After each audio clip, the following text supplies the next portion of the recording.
Hey, everybody, welcome. So, Go ahead. sorry about No, please talk. It's only my show, no, Foxy. no, Just talk over me. That's fine. hell yeah. Do that, come in, take over the whole thing. No. So my guest this week is my old friend, my dear friend, Foxy Jazzabelle, who I haven't gotten to hang out with like this for way too goddamn long. So, Foxy, how are you? First of all, thanks for being here. I am doing okay. I Yeah. am 75% awake now Oh boy, that's 10% more than a and couple minutes rising. ago. And rising. Yeah, and rising. Thanks. I mean, listen, Starbucks does some really fucked up shit. They're lucky. I just happen to like their iced coffee beverages. So I have, especially the ones they sell in the supermarket now, apparently. So Yeah. have a little vanilla latte to help me actually help keep me wake up and help me to Nice. wake up. So Nice. I'm working on a cup of Paris tea, so that's me. oh, you better than me. Fancy. I do have tea, but like I just wasn't in the mood for that yet. I just needed something cold to Yeah. wake me up. Yeah. I mean, And I'm an normally old normally I'd lady be when it drinking comes coffee, but to tea. yeah. I when it comes to teas, I'm an old lady. I get the the honey, the mixes of like honey, ginger, and Yeah. cinnamon and stuff like that. So I'm not like a big tea connoisseur. I kind of works. I mean, neither am I. I'm not a tea. The tea I'm drinking right now, a friend of mine actually sent me like literally she sent me like a box of tea. She was like, "I'm gonna send you some tea," and Oh, and that's nice. mhm. And it was delicious. So first of all, Mm. as everybody who watches these streams that I do now knows, every stream is a fundraiser, and the fundraiser this time is actually for your GoFundMe, Foxy. So Hmm. if you watch this show, everybody, and it's inevitable, it's going to happen. If you don't know who Foxy Jazzabelle is yet, you're gonna watch this and you're gonna go, oh, she's really awesome. I wish I could give her some money. There you go. It's linked in the description. It's on the screen. You can go and you can give Foxy some money because I mean it's inevitable. You're going to think she's great because she's great. So there you go. Um, Oh, but we have like we have a bunch of different things we can talk about because we were messaging a little bit earlier, and I mean there's a lot of shit going on in the world right now. There's a lot of shit going on in this country specifically. Um, so how are you feeling? We're 2 days from the inauguration. Today yeah. is MLK Day. There's a lot to talk about. In terms of politics, current events, like how are you? I guess I should say, how are you holding up? I will say, in the spirit of MLK Day, I have a dream that at some point we will all wake up from this nightmarish hellscape. I don't expect it to happen soon. So a fox can dream. A fox can have a dream For because real. MLK had a dream. So we'll see what happens. But oh, it just feels like one thing after another. And it's almost like, we've already been through so much through 2020. And it's almost like 2020 just came in like, like Biggie, like the song Kick in the Door with 2021 just came in. It was like hold my beer while I kick in the door and wave in the 4-4. And, all of us are like, Papa, don't hit us no more. Like 2021, don't hit us no more. Yeah, really. Please. Gee, Jesus, Mary, and JoJo there's no there's no evidence they existed, but I still say it because it's a cultural thing with my peoples and I. So, Calling on but Jesus, even whether he's Jesus, here or not. yeah, exactly. Whether he's here or not, from the pictures that I've seen, he looks cool. He looks cute. Help people get through. Now, let me not even start on that for everybody. Someone's gonna be like, "You were making fun of this on a webcam show, on a podcast show with this white man, girl, you doing blasphemer?" Like, first of all, number one, yes, I am a blasphemer. Okay. Number two, depending on where you follow me from or where you know me from, you know I blast like all damn day. Okay, I say happy heathen. I say happy heathen Sunday on Sundays for a reason. Right. Well, yeah, I You mean know, like that's yeah.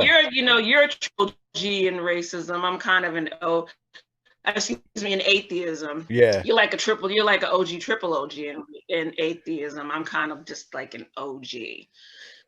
Because it was I don't think it was like early aughts. It was probably between like 2005, 2010 and stuff that I had that.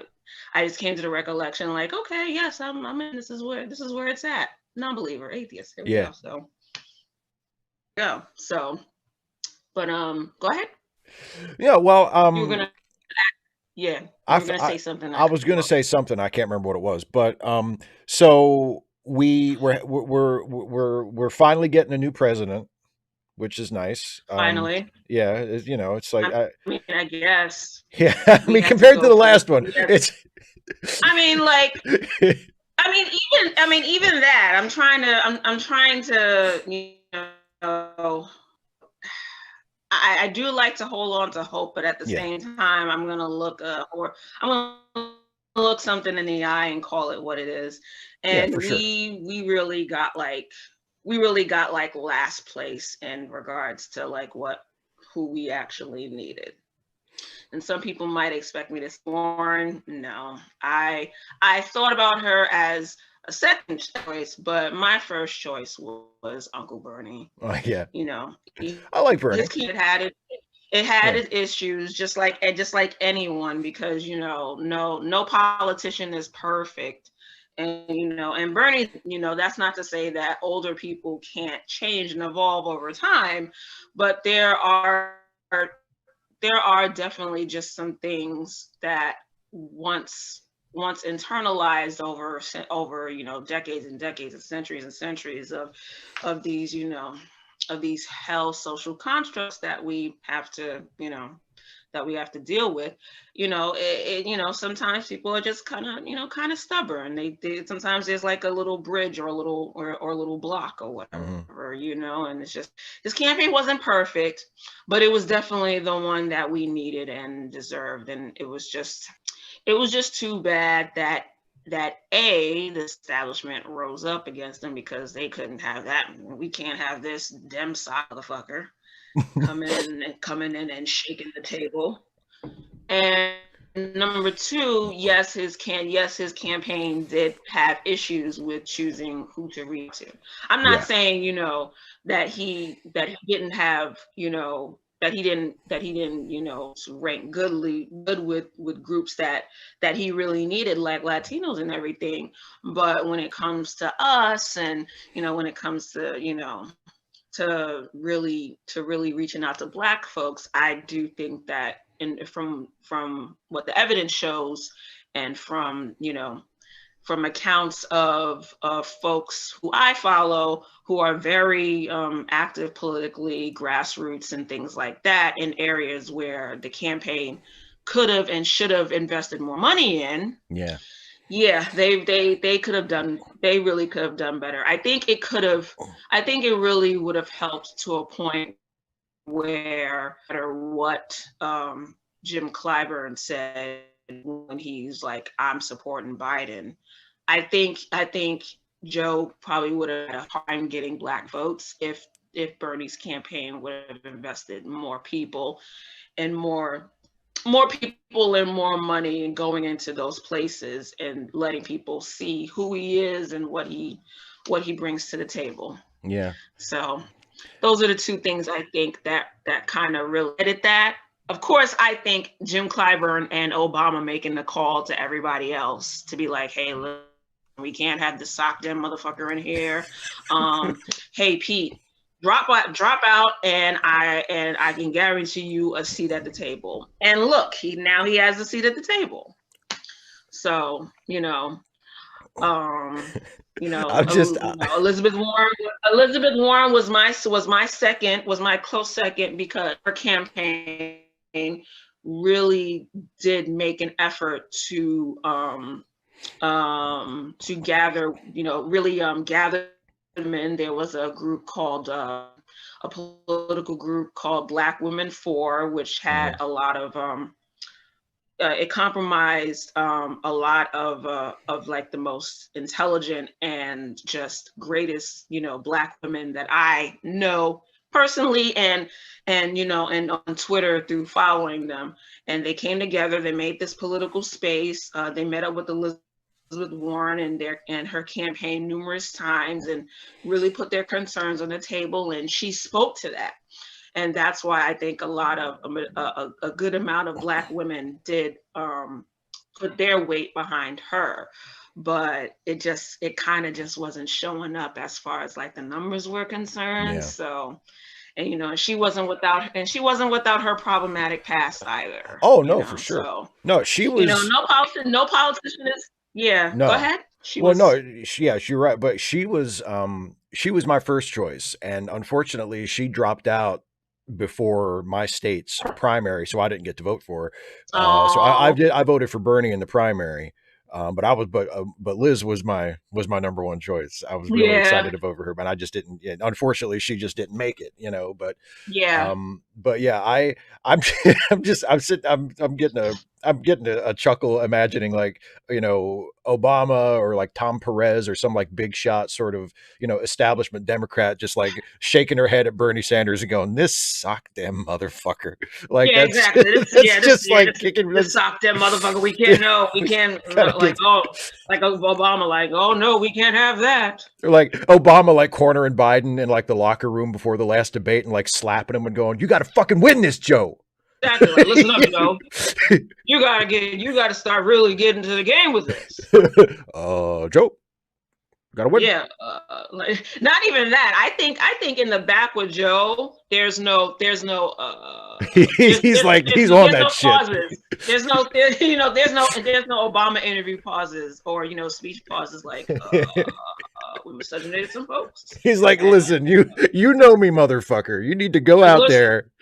Okay. We were running from my bedroom to my office. They have the video, okay? Like, they know that we're besties. You got to get your shit together.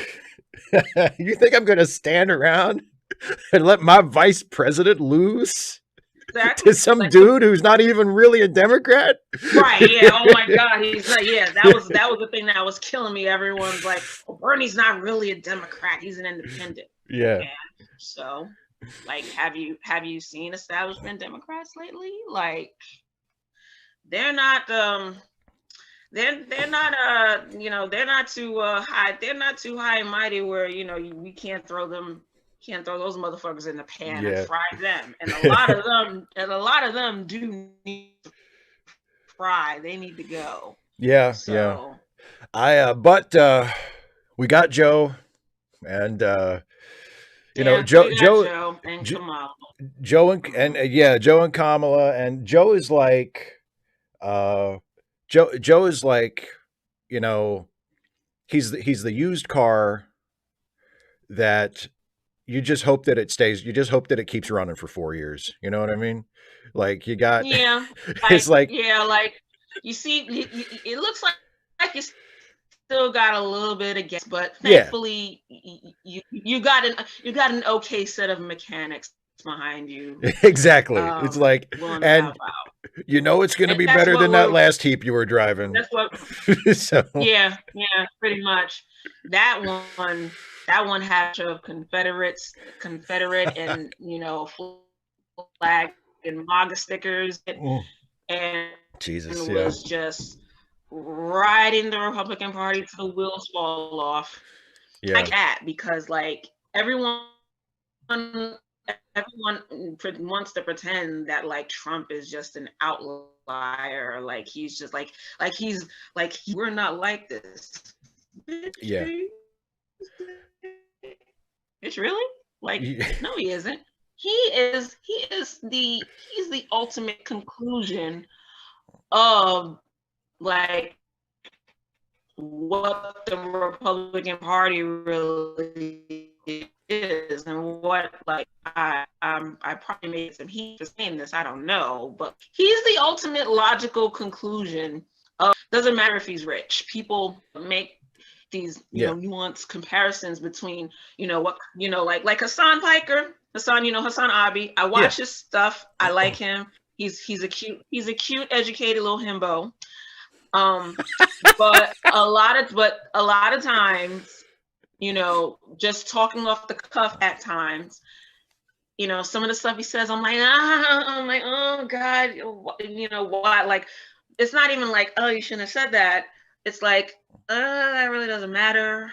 Like, it doesn't matter that, like, Kelly Loeffler is a rich white lady, and rich white person racist isn't really, it doesn't matter, like, different, marking the difference between that and like the typical middle class white racist. Like, they're all in the same gang, apparently, right, when it comes down to it. Even if there are class differences, like, they're all in the same gang in regards to, their ideology and the actions that they take that have consequences on people like me. So well, this is good to know. It's good. It is good to know slight differences, because there's a time to be black and white about stuff, and then there is a time to be more nuanced about things. I'm all favor. I push that a lot on when I go on my little Twitter rants. I try to keep things as nuanced as possible. But at the same time, it's like, you gotta know when. It's almost like knowing when to argue with somebody and knowing when to just be like, no. Yeah, exactly. Knowing, it's between picking your battles wisely and also understanding when the time for nuance is and when it's time to, nuck if you buck, apparently. So well, yeah, all of this is just, and the thing is, I want to have hope that with Biden things are gonna be better. I think they will be marginally better because we won't have, a racist Cheeto in the White House willing to pop off with, war with Iran or North Korea anytime he feels like it. It's like, Iran, we killed your peoples, and what? Say my name. Say it once, twice. Say it 5 times like Candyman, and and think that I won't, and think I won't send my peoples and nuke everybody. Like, we don't, like, Did you between see asteroids, even though they missed us, between that and murder hornets and corona, like, we don't need to worry about nuclear war right now. Like, we really don't. Even probably deserve it, but like, with all the stuff we do to the environment, like, how long is Australia still on fire? Is California still on fire? Like, I think sometimes I just think it's like, asteroids are coming, comeuppance for humanity. Murder hornets coming from Japan over here. Comeuppance for humanity. Did you see? Did you see Pence bragging on Twitter earlier about how they didn't start any wars? And it's like, okay, so I get, but that's you don't get credit for that, because I mean, I like, exactly like what do you want? You want a cookie for almost, but not starting any wars with Iran? That's it, almost. It means nothing. You help enable stuff, and like, how many fucking wars and, like, insurrections in other countries are, like, you're like, oh, we didn't start any wars. Oh, well, you tried to, you enabled a coup in Bolivia miserably. Like, you guys aren't like, I don't know what it is. Like, try to, you need to pick other things to, like, brag about. But the thing is, when you're a trash administration, it's almost like, you got to find the thing that's like that's least trash, but it's still trash. Like, Pence, you need to just, you need to go, you know, be quiet, go back to your bedroom where you're, you know, go back to your bedroom where your wife has the fucking, you know, antivirus to the T virus that she can inject you with so you can pretend you're still alive, you know, so that we don't have to, so that we don't have to see any more flies staying on your forehead, like in the VP debate with Kamala, letting us know that you're a damn zombie. Even though that is, you know, the fly staying on him, that's actually straight out of Pride and Prejudice versus Zombies, which is a guilty favorite of mine. That's it's a hilarious. guilty favorite of mine, side note. But yeah, that's straight out of that movie. So you better be lucky that there's no one named Darcy ready to like knock you upside your head, because like, oh my God, he has flies on his head. He's a zombie. The fucking T virus antidote. Well, because I thought people on Twitter were dragging Pence over the COVID thing. They were saying like, you know, how can you brag about, oh, we didn't start any wars, and there's like 400,000 dead people in the country. It might as well have been might as well have been a war. It was a war against us. Like, right. You didn't give a shit about any of us. But also, and neither did your boy. No. But also it's like, yeah, okay, you didn't start any wars. I mean, you assassinated an Iranian general and they decided not to start a war with us over that, which they very well might have. Yeah. I mean, yeah, exactly. It was Iran. They chose to be the quote bigger person, be like, you know what? You killed our main man over here, but you know what? We're gonna be nice. You know, you guys are, you know, grandpa's, you know, gone off the pina colada right now. Had a little too much of the liquor in his pina colada. Oh God. He's wilding, thinking he could do whatever he wants. And for the most part, he did. Nobody really stopped him. No. Conservatives enabled him, of all flavors, of all shades, from the mildly you know, small businesses and tax breaks for the wealthy, to the fucking, you know, to you know, the most virulently racist of the racists. That's why I said, like, American conservatism is, I don't want to say it's cancer, because cancer is actually a serious thing that kills people, but at the same time, American conservatism, especially, you know, in the form of the Republican Party now, it's like, it's pretty fucking putrid, and it's pretty serious. And we need an actual opposition party to be against them and understand what the stakes are. And from the looks of it, it really looks like we're gonna have to keep our foot in this incoming administration's ass. Like, I agree. That's really what it is. Yeah. You know, because every concession, I call them concessions, because it's like the only difference between Dems and Repubs right now is, you know, one party stabbed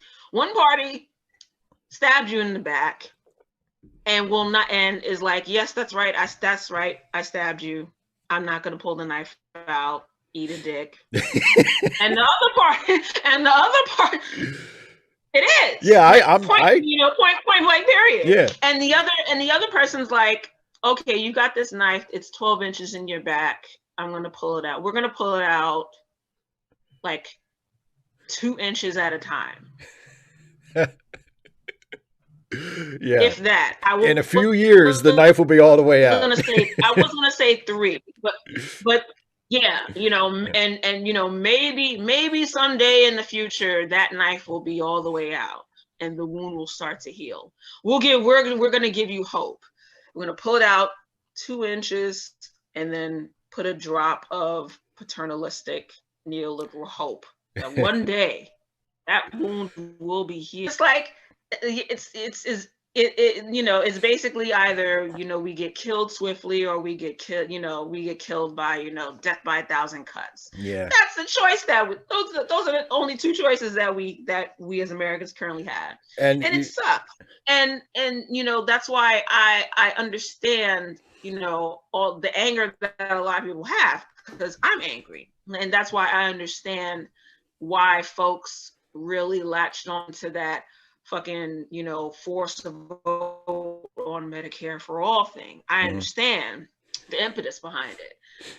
I mean, for folks who wanted it in good faith, like Justin Jackson and a bunch of other people, not Jimmy fucking Dore, who is a failed comedian who just talks out of his ass now on his own show, and gets lots of monetary support for it. I understand the want of wanting, like, progressives in the House right now to force it. At the same time, it's kind of like, you wanted, it was only going to be a symbolic vote, which I'm for that, but I'm for them with an actual purpose. And the thing is that we already know who supports what we want and who doesn't. And that information is, and if you don't know, that information is readily, you can find it. It's not hard to find. Yeah. It's not hard to find folks' voting records, whether in the House or the Senate, and to see what they are, and to see what they're doing currently. You know what I mean? Oh, yeah. If our party was only okay with, like, we can give folks $600 or nothing at all, it's okay. But if we're going to do the $600, it has to be mean tested, like the $1,200 that we got, 8 months before that. One party's like, we don't want to give these motherfuckers any money. Another party's like, yeah, we'll give them a little bit, but it has to be means tested to death. So just so that, people don't, we worry about people not getting, who don't deserve money, getting money too. And that's the thing. There are, when it comes to certain things like the, financially, class-wise, both parties have the same ideology, which is neoliberalism, and capitalism. One party is neoliberal and is just like, straight up, if you're not rich, you ain't shit, fuck you. Right. And the other party is like, we sort of kind of agree, but sometimes some people need a little pittance, so we'll give them that.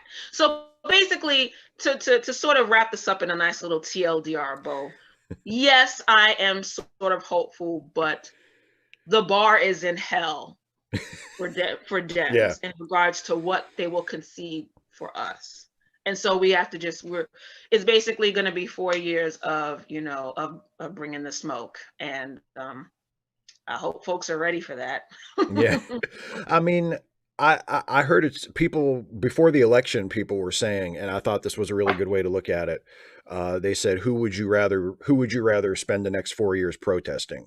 Right. And I mean, for Biden, like, Biden was not, Warren was my first choice in the primaries. Bernie was my second choice. Maybe, Kamala Harris might've been my third choice. I didn't, I felt very strongly about a couple of them, and then the rest of them just kind of sort of ran together. Yeah. Cause they were like 50-11. Yeah. Oh God. It was like, what is this, a fucking Republican primary? Why are there so many people running? But Biden was not my first choice or my second choice or my third choice. But once it became obvious that he was the guy, I was like, all right, fuck it. He's the guy. Let's get him in there. And now that he's in there, it's, you're right. You have to keep your foot on the gas. You can't just, I don't think he's a bad guy. I don't think he is going to be a bad president, but I do think he's not as progressive as I would like him to be. And I mean, he needs to be pushed, he's definitely not progressive. He's an old school, liberal / neoliberal, and those folks, it's mostly like moderate, center moderate, you know what I mean? So they take, since they're the ones who think that they can take, like some of these conservative ideas are good, and we could take that and have ours and bring them together. And it's kind of like, that stuff really hasn't panned out, like like welfare reform really wasn't the best thing, kind of put a lot more Yeah. people in poverty than helped folks, you know. And Yeah. Joe doesn't have a really good track record as while he was a senator either, being against busing, you know, his, you know, sometimes I don't know if it was outright sabotage during the Anita Hill Clarence Thomas hearings, like, Yeah. you know, he, you know, warmonger support for the 1993 or 1994 crime bill, Mhm. like he's had one hand out to black folks, and then, you know, with the other hand has, you know, has been very supportive of, you know, of locking us the fuck up, like, and like for, you know, for very, very long, you know, periods of time. So, you know, Well, he's in that. I mean, yeah, it's gonna be hard. And then like Kamala, I like her. She's very smart, she's very sharp, but at the same time, a lot of her work has been, you know, putting people away in prison, mostly black folks, as a prosecutor. yeah. You know, as a prosecutor, I think she was good at her job as senator. I liked watching her go at Jeff Sessions or Oh, yeah. anybody during any Senate hearings or whatever, you know. But Yeah. at the same time, you know, her being a prosecutor, she's going to be good at that, you know, Right. even though, of course, I got a hoot out of her making Jeff Sessions sweat cussings.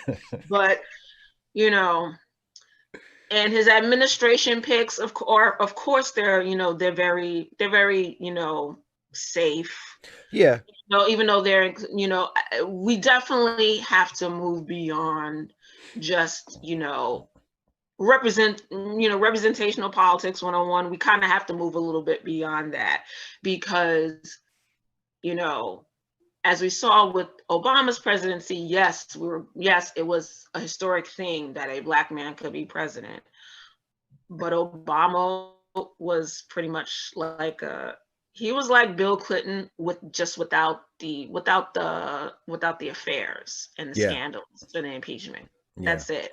Yeah. As far as his policies went, as far, you know, you know, there are definitely black folks who will not like to hear that, but Hmm. it's true, you know.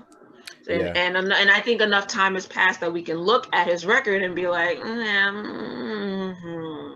Yeah. yeah, Well, I mean, you know. there's And this, especially like now, like he just kept coming out with stuff, especially last year, and just, you know, the memoirs. It's like, yeah. goddamn, you have like 50, 11 memoirs out, and doing all these interviews, and like, oh, these protests, you know, having this very, you know, respectability politic type of, you know, bootstraps rhetoric type shit. And it's like, Yeah.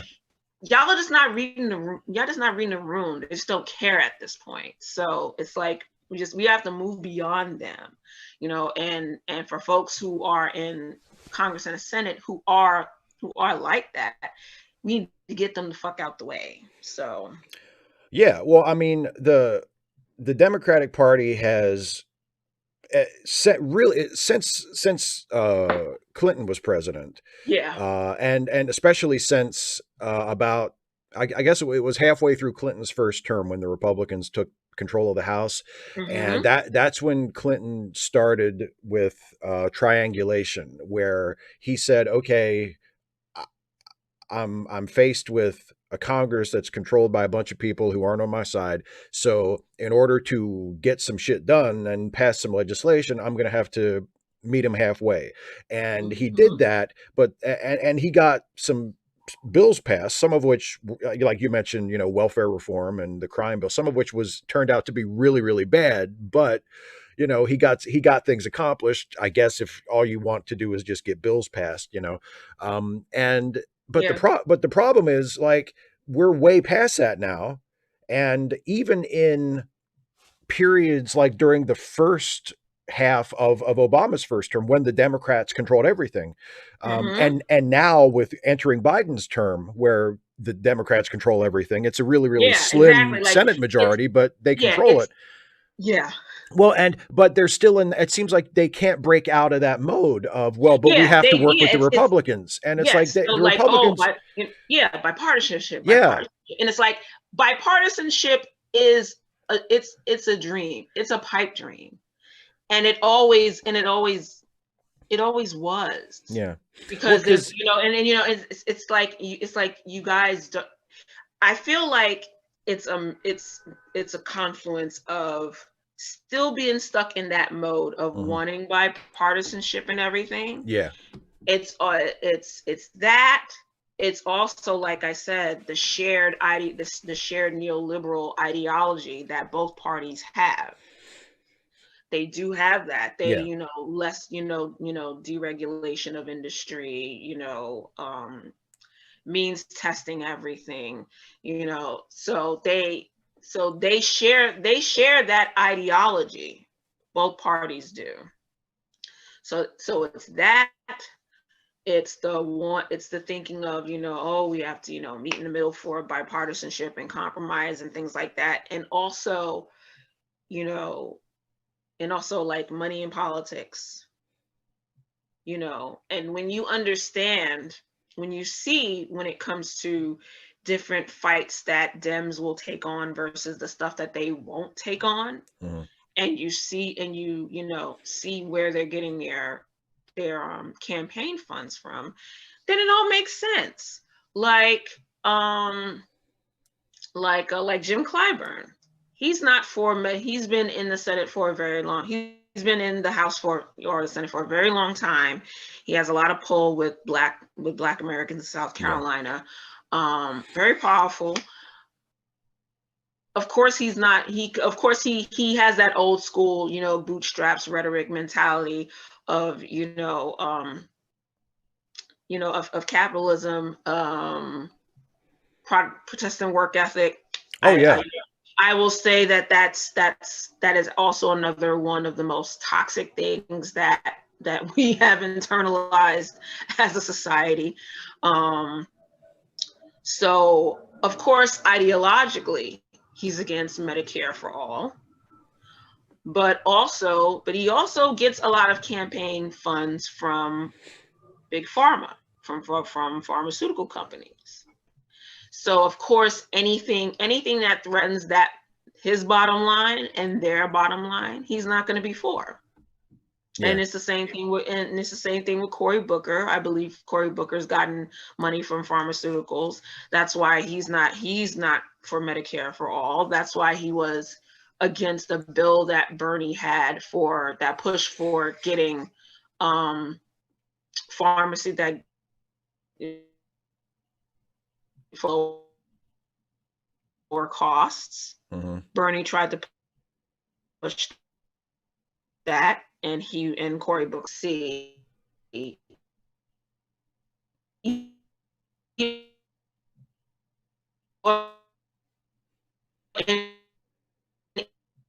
Even of course, they're not going to be for anything like, like universal housing or Medicare for all. Yeah. Like, you have to see who these folks are and where they get their money from. It's like the dude said in The Wire, follow the money.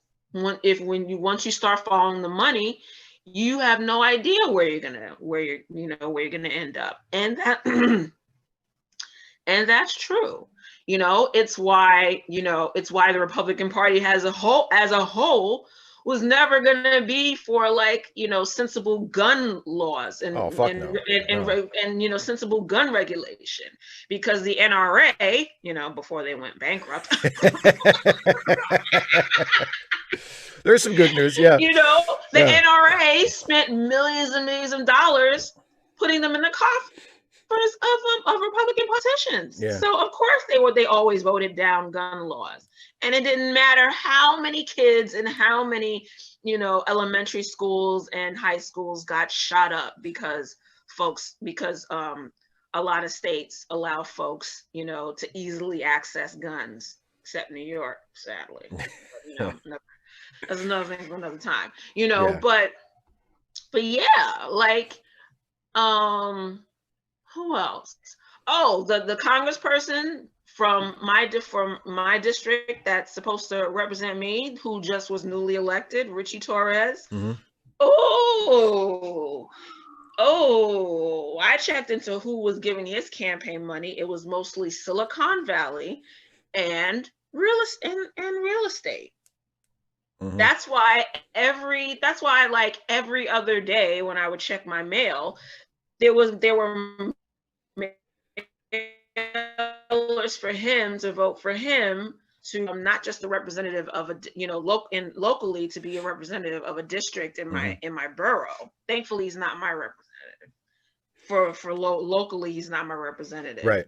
But he took over Jose Serrano's seat in Congress.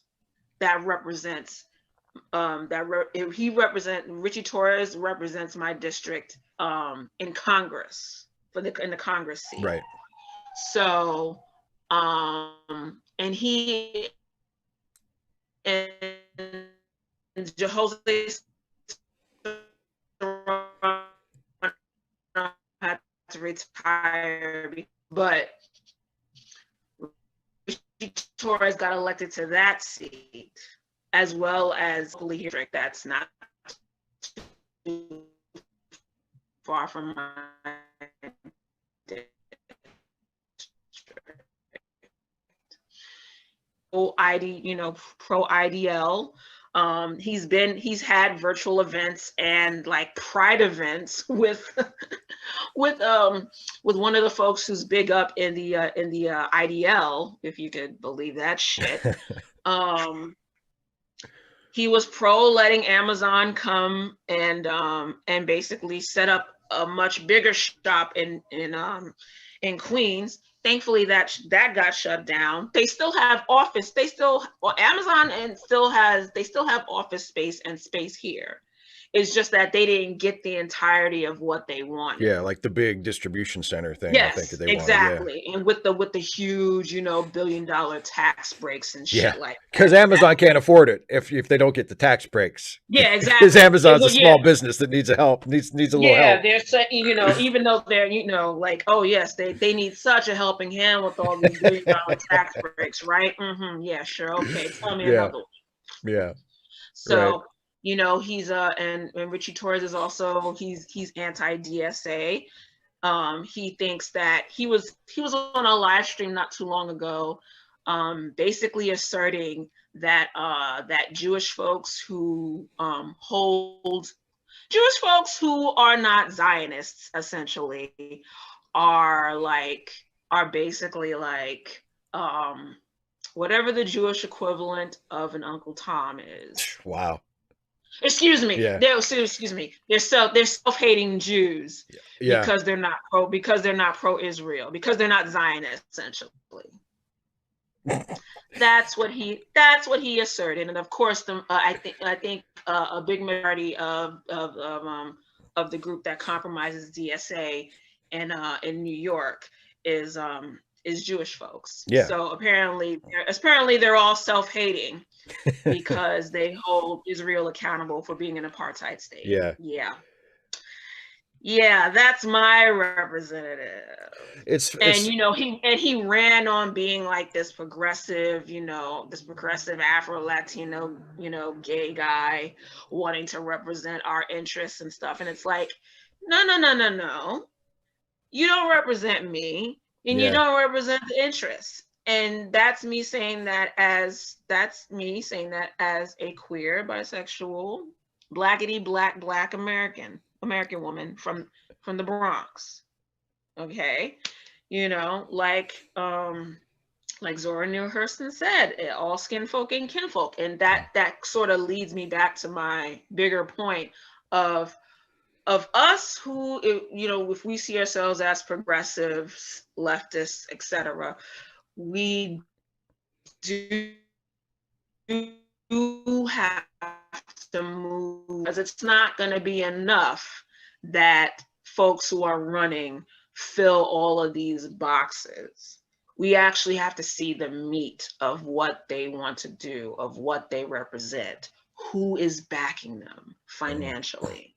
You know what I mean? the candidate that I wanted, Semelis Lopez, that's who I voted for in the primaries for that Senate seat, for that congressional seat. Yeah. You know, and it was just a shame that she, you know, I think she could have definitely had more money backing her, but that's sort of the thing when you're grassroots, you don't always have a lot of the money backing you. So I didn't even know about her, and I didn't even find out about her until maybe a month or so before the primary. And when I saw what she was for, and I looked her up, and I looked up what she wanted to push, I was like, yo, she needs to win this seat. I don't think she is, because I'm just seeing flyers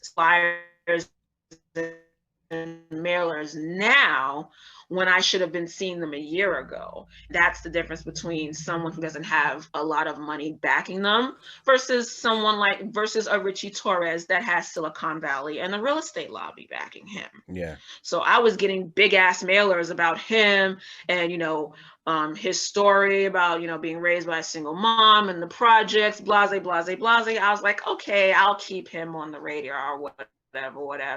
He doesn't want Ruben Diaz Sr., who's been in local Bronx politics for like ages. You know, his son is the president of my borough, Ruben Diaz Jr. Yeah. You know, you know, he's very, very religious, so he's very anti-gay, anti-progressive, anti-queer, anti-progressive, all that stuff. He's been on record saying anti-queer things. So of course, you know, Richie Torres was pushing that line of, we don't want this guy in, you want me as you want the Black Puerto Rican gay guy taking over. You don't want this older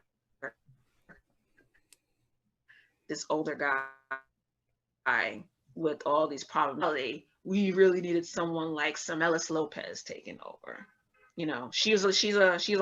She's a Latina woman, I think an Afro-Latina woman, but she was really about it, and she was endorsed by DSA, and that's who we really needed. And I hope on everything. Sorry to take over the conversation. No, please. I hope on everything she runs again, and she gets a lot more campaign funding, so that everybody knows about her and knows what she's about.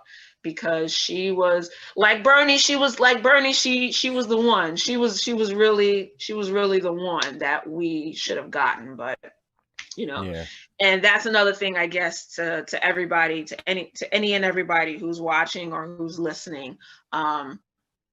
If you're angry enough that you want things to change to the point where if you're going to be invested in electoral politics, you know, you do have to understand what the stakes are and sort of how things go.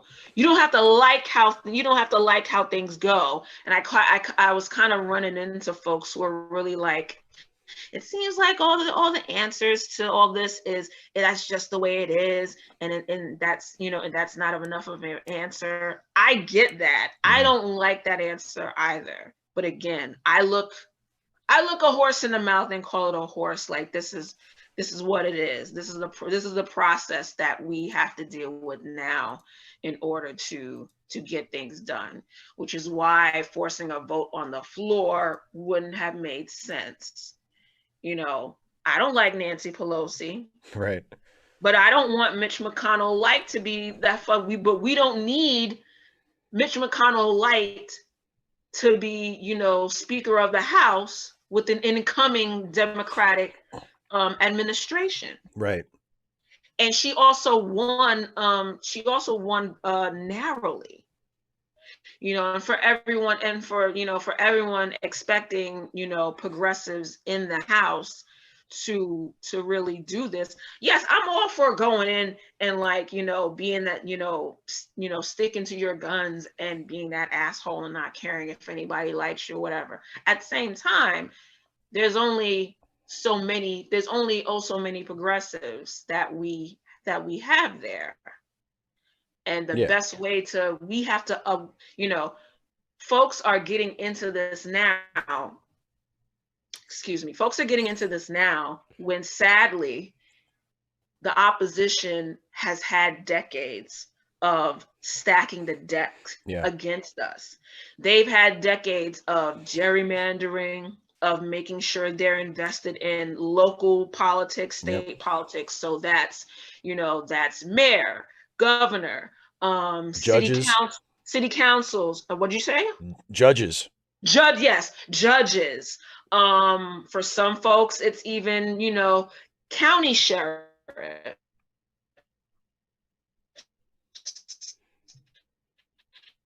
for like local Supreme Court. I'm not talking about for, for the United States. Yeah. Each state has their Supreme own Court. Supreme Court.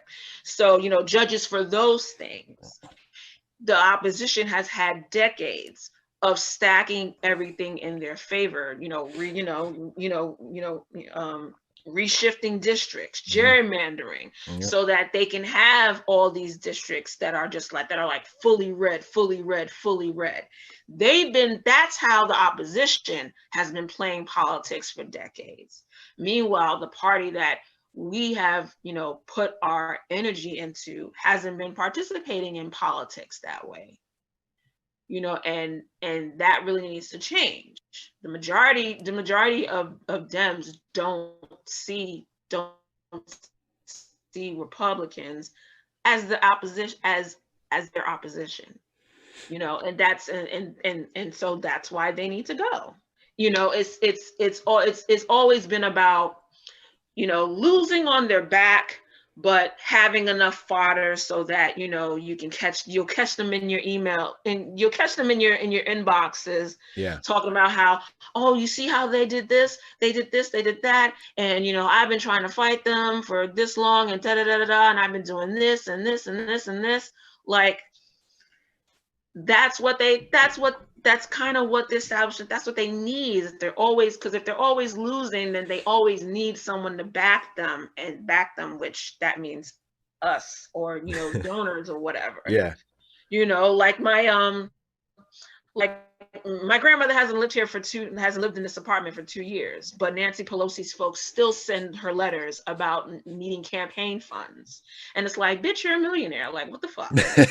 Write yourself a check, Nancy. Come on. Exactly. Right? Yeah. Tell your husband to write you a check for $2 that hard up for your campaign or whatever. Do something instead of asking, a woman who's been retired for 10 years or so to send you money. Bitch, you don't have to be funded by the people. When's the last time you even gave a shit about the people? So, if you're not going to divest from electoral politics, which a lot of folks in marginalized groups do, they divest and they focus more on grassroots stuff and mutual aid. If you're going to do that, then do that, and do your due diligence on who you get with and who you support and everything. Yeah. But if you're angry enough to stay invested in electoral politics, you got to know the bullshit, sadly. And right now, the best weapon that we sort of have, because it's easy to feel powerless, because we do, and with the way things are set up, we are it's made to have us be powerless and feel powerless. But we've had small victories in getting, actual progressive candidates in, AOC, with all of her faults and, her foreign policy positions aren't really the best. She hasn't made, the best moves in regards to that stuff, and we can hold everybody accountable for that.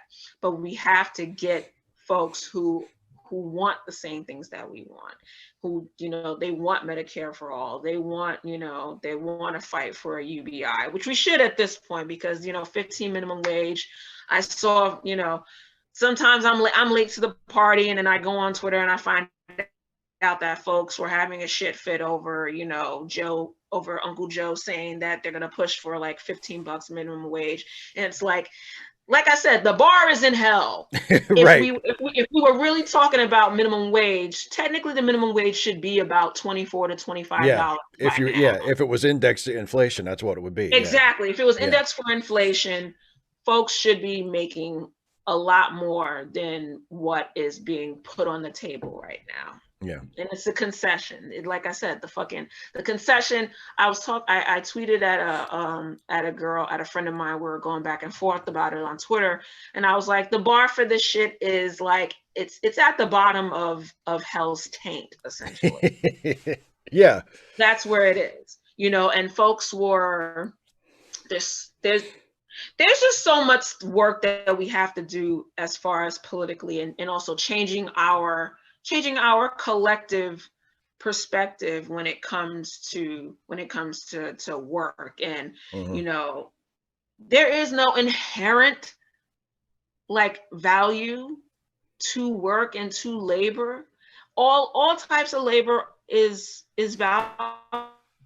valuable. So when I see folks, like, oh, I don't want these burger flippers to be making the same amount that I make, and I'm a teacher. And it's like, bitch, you're wrong. You're getting angry at the wrong person. Why aren't you mad that the fucking Board of Education isn't paying teachers higher wages?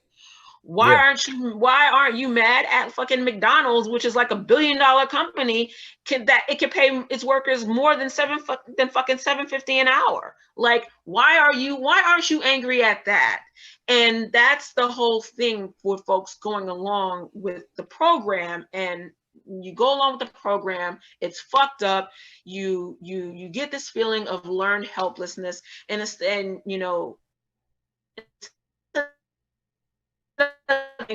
anger and your rage on the party where it belongs.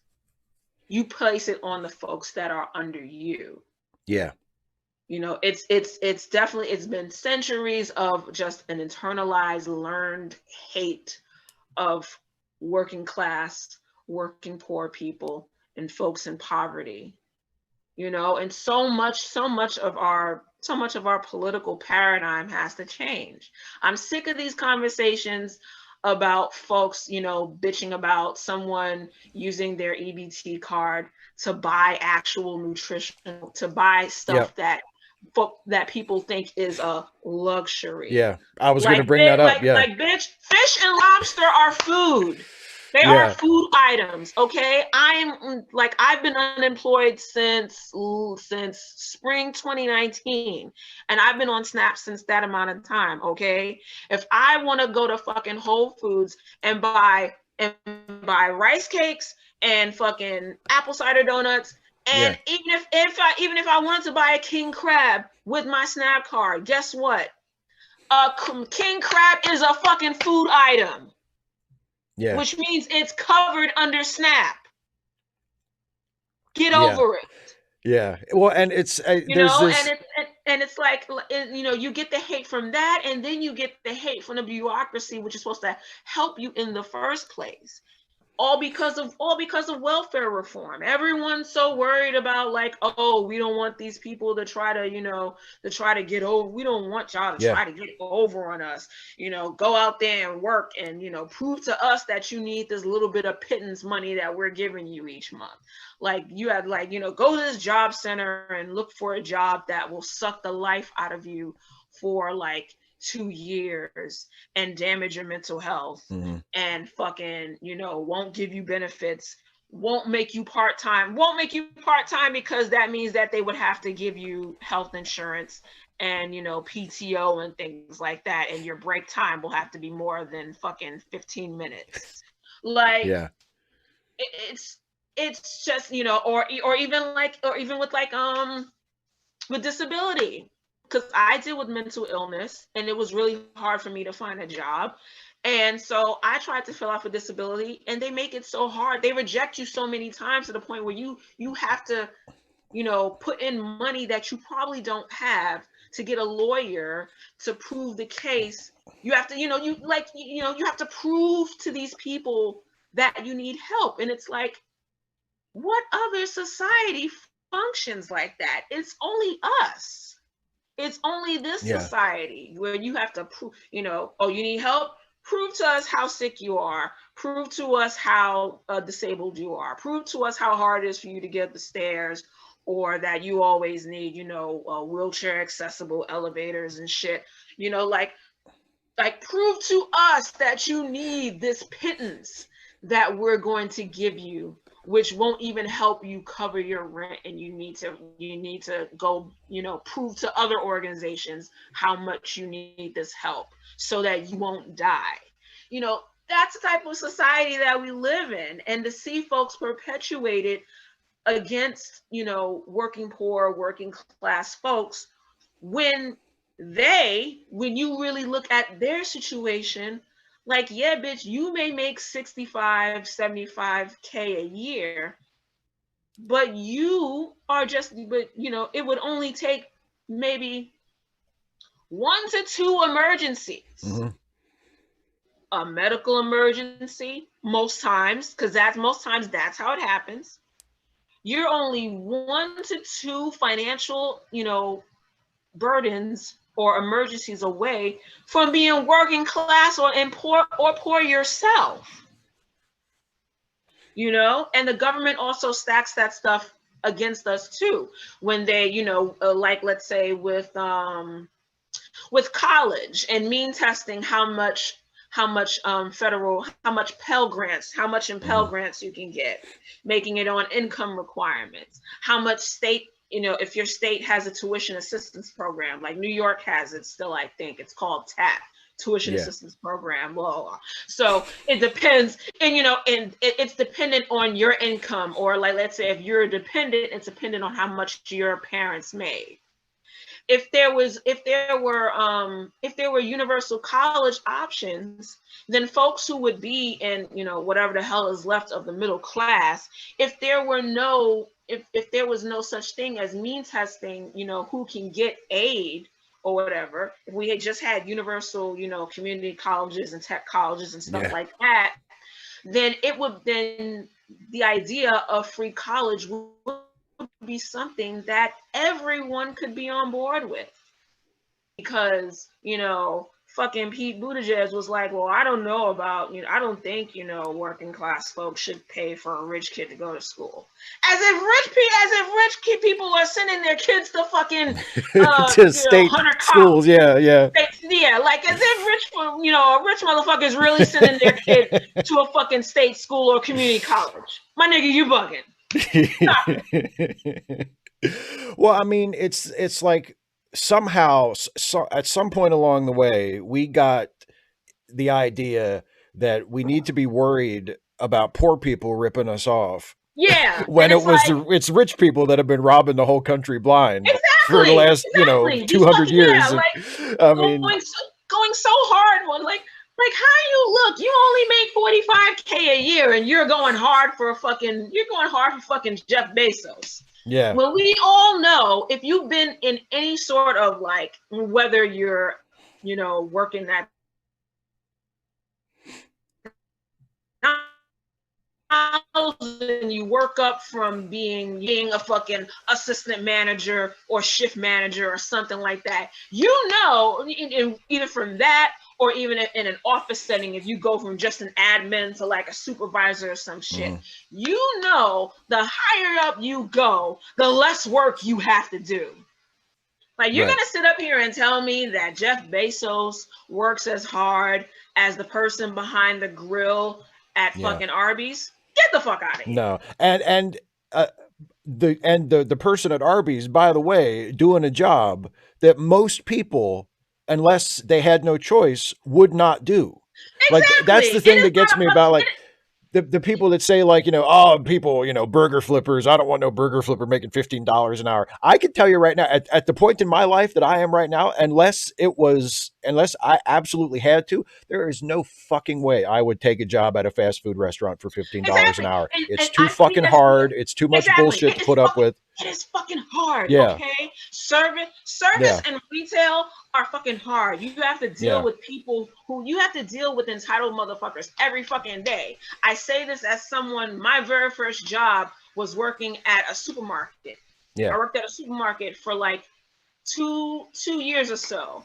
And I moved around as a cashier, front end person, customer service, bakery, scanning department. And let me tell you something. You learn about the human condition Yeah. when you have to service people. And let me tell you something, dealing with the entitlement of someone who, which is reinforced by that the customer is always right shit, like,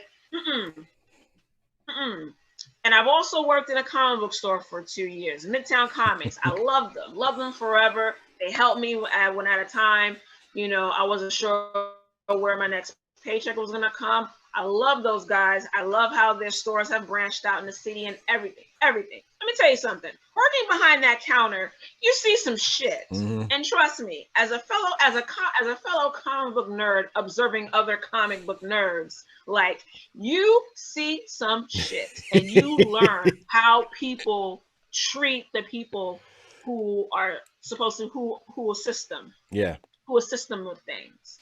I'm not saying it's bad all the time. A lot of times it's great. Like, you will meet a lot of cool motherfuckers, and you will meet a lot of nice people.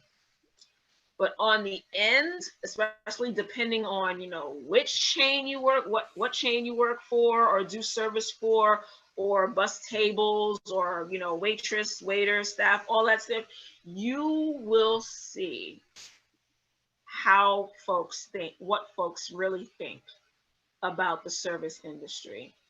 And it really is some bullshit. And it is a capitalist mindset, so there's so much that we have to divest from. There really is. And it's gonna take that work. And also, if we're gonna stay if we're gonna stay invested in electoral politics, it is going to take also knowing what we can do. And what we can do is get invested in local politics and get invested in booting establishment Dems out who refuse to read the room, because those campaign dollars are good, and they still, even when they were on the losing side, they still had some amount of power with their constituents, enough that they are able to, remain the incumbent for years and years and years and years. Yeah. Just like on the Republican side, only it's more fervent there. It's more fervent on that side because they're better they're much better at selling certainty on their side than on the Democrat side. And we have to become better at that. We have to hold folks accountable and get them on the record of what they support or not. Because another thing that establishment Dems do is they don't always want to say specifically what they're for, because they don't want to be on the hook for not coming through on something. Yeah. And that has to change too. If someone says that they're Medicare for all, when we elect them, then they need to fight for it and put in the steps and taking out anything that's a block to getting a vote for that on the floor, which the squad did recently. Yeah. And that works for us. So we, like I said earlier, we have to get folks in there who truly represent what we want. They say, yes, Medicare for all. We're not gonna, just this public option crap. We want Medicare for all, single payer. We want, Elizabeth Warren had said something about universal child care, which I think is a good idea. The free college option, if they want to start with community colleges and technical colleges, great. And basically push for a UBI at this point, because fuck a minimum wage. Minimum wage was designed so that folks could actually live off that. So to see folks acting like, oh my God, $15, they want so much. Like, oh, you want to be the type of person who fucking lives off McDonald's? Yes. Because what do who do you think these people are that are servicing you? They're not just teenagers. They're everybody. Just like who the hell do you think is also in college besides 18, 19, 20-year-olds, folks just fresh out of high school? Like, you know, even in my early years going to fucking Bronx Community College, there was not a class I was in that just had people in my age bracket. There were folks going back to school, or maybe going to school for the first time after finally getting their GED, and they were in their later 20s to 30s or something like that. You know, college is not just for kids fresh out of high school. You know, and Yeah. folks really have to broaden their perspective when it comes to these things, you know, when it comes to that. And because I know we probably got to stop soon, right? Well, we can go for a little bit, but I mean, Okay. say what you're going to You say know, though. when it comes to that, when it comes to, you know, not placing some assigned value to labor, like all labor is valuable, you know, Yeah. like fucking, that's why I could never work in the food service, because fucking flipping burgers is hard. I don't want to be responsible for whether someone gets food poisoning or not. Yeah. Like, I leave that to folks who can, you know, who are, or who are cool with it and can get it, you know, and anybody, and the thing is, anybody can learn to cook. Of course, you know, for folks who really like it and go further with it, they are the ones who, you know, who end up turning into sous chefs or master chefs or something like that. But even as simple as, you know, behind the grill of an Arby's or Popeyes or something like that, like, all of that stuff takes skill. Everything, it all takes a skill. Picking, you know, the folks, you know, ranchers, Mm-hmm. folks who pick the food that we eat, that takes a skill, because they're out there for hours at a time, under like, you know, extreme weather conditions, whether it doesn't matter if it's really hot out or if it's really cold out. That shit takes a skill. Ringing up someone behind a register takes skill. You know, fucking brain surgery takes skill. Yeah. Being an admin takes skill. You have to be able to put up with people on the phone, you know, or behind the counter at a movie theater, or, you know, being a salesperson, you know, being willing to do fucking cold calls and be rejected and be shouted out and be cussed out by people because you're calling them and they're not interested or whatever. All, you know, fucking is sorry, fucking and sucking takes skill. Yeah. Yeah. You know, Absolutely. twirling around that, which it's I'm segueing into sex work. You know, twirling around a pole takes skill. I don't know if, Absolutely. you know, I don't know if folks watch music videos these days, or ever sees clips of, you know, women doing work in a strip club, but they're doing a lot of amazing things that takes a lot of upper body strength and fitness and skill, and making sure you don't fall on your head. All of these things take skill. I can never be a cam girl because I don't have the skill of continuing to sell myself so that folks will get and stuff like that. Yeah. Performing takes skill no matter what it is, you know. So we really have to change our paradigms behind all types of labor and the poor. You know, like, we're all in this fight together against, you know, millionaires and billionaires who suck our labor. They, you know, that's our money that they're taking from us. They didn't get, no one becomes a millionaire or a billionaire on their own, unless No. they're born, I would say, unless you're born into wealth. But then even folks Yeah. born into wealth, when they want to accumulate more, they utilize labor of other people to get to acquire more wealth. And then they hoard it. That is the issue, you know, besides that. And to also, you know, segue into sex work, we definitely have to change the paradigm behind that. That's going to take folks wanting to divest from patriarchal ideology, and we still have a long way to go with that, Yeah.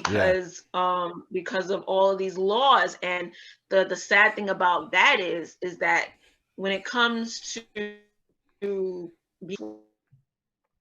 work, you can find folks on both are just against it. Like I can I in this chat, can I link you something? Yeah, please. Oh, okay. So I recently did this post. I have a Medium because I do write. I have this Medium where I talk about sex work. It's mostly it mostly touches on some comments that T.I. made about keep your daughters off the pole. Oh yeah. That's what like daddy daughter time. He said on his podcast that the time that he spends with his daughters are quote thought prevention hours, and I focused on that to make a larger point that anti-sex work legislation like SESTA FOSTA, things like that don't just come out of thin air. It comes out of what we still adhere to as a society socially. So something like that leads to things like SESTA FOSTA. It leads to things like the EARN Act. It leads to things like Pornhub getting cut off from certain merchant companies like Visa and MasterCard not wanting to do business with Pornhub because of sex work, because of sex work abolitionists who spread these very anti-sex work narratives that are based on things that are not true. And so it makes people afraid. I'm all for making corporations afraid, since we as people don't have that much power to begin with, but whatever bits of power we have, we can use it in where we invest where we decide to put whatever money we have.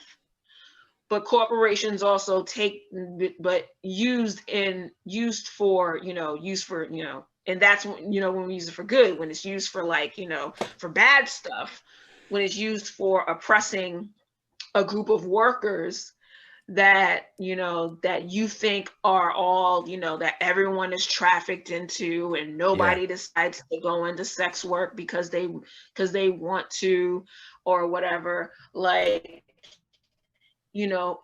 really makes it hard for everyone who's doing it to try to survive, and Pornhub definitely has had its problems with folks who put up revenge porn and things like that.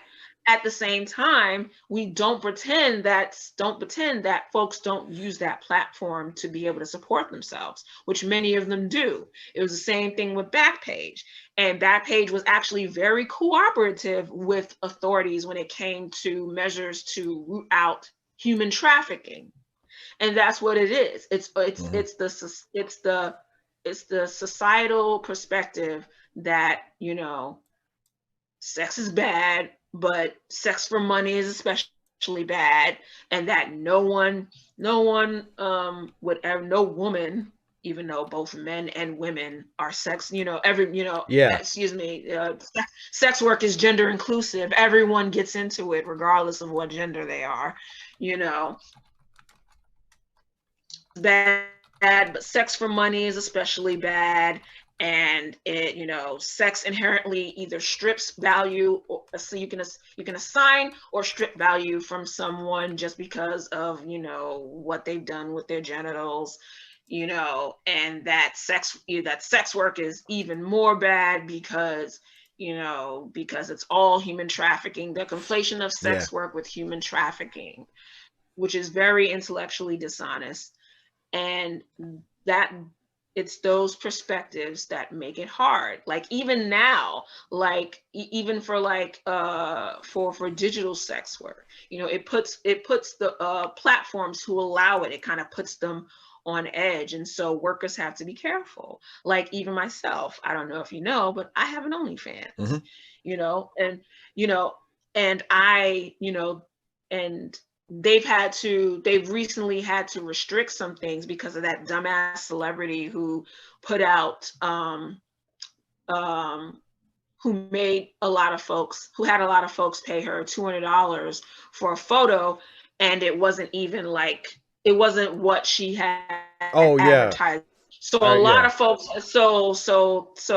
OnlyFans had to refund a lot of folks that $200, and so that made them put restrictions on how much of the pay per message option that content creators could use. So that one celebrity pretty much just fucked up everybody's money, you know. Yeah. And now there's this bipartisan effort where a Republican congressperson and a Democrat congressperson came together for this law to, let me see, I'm sorry.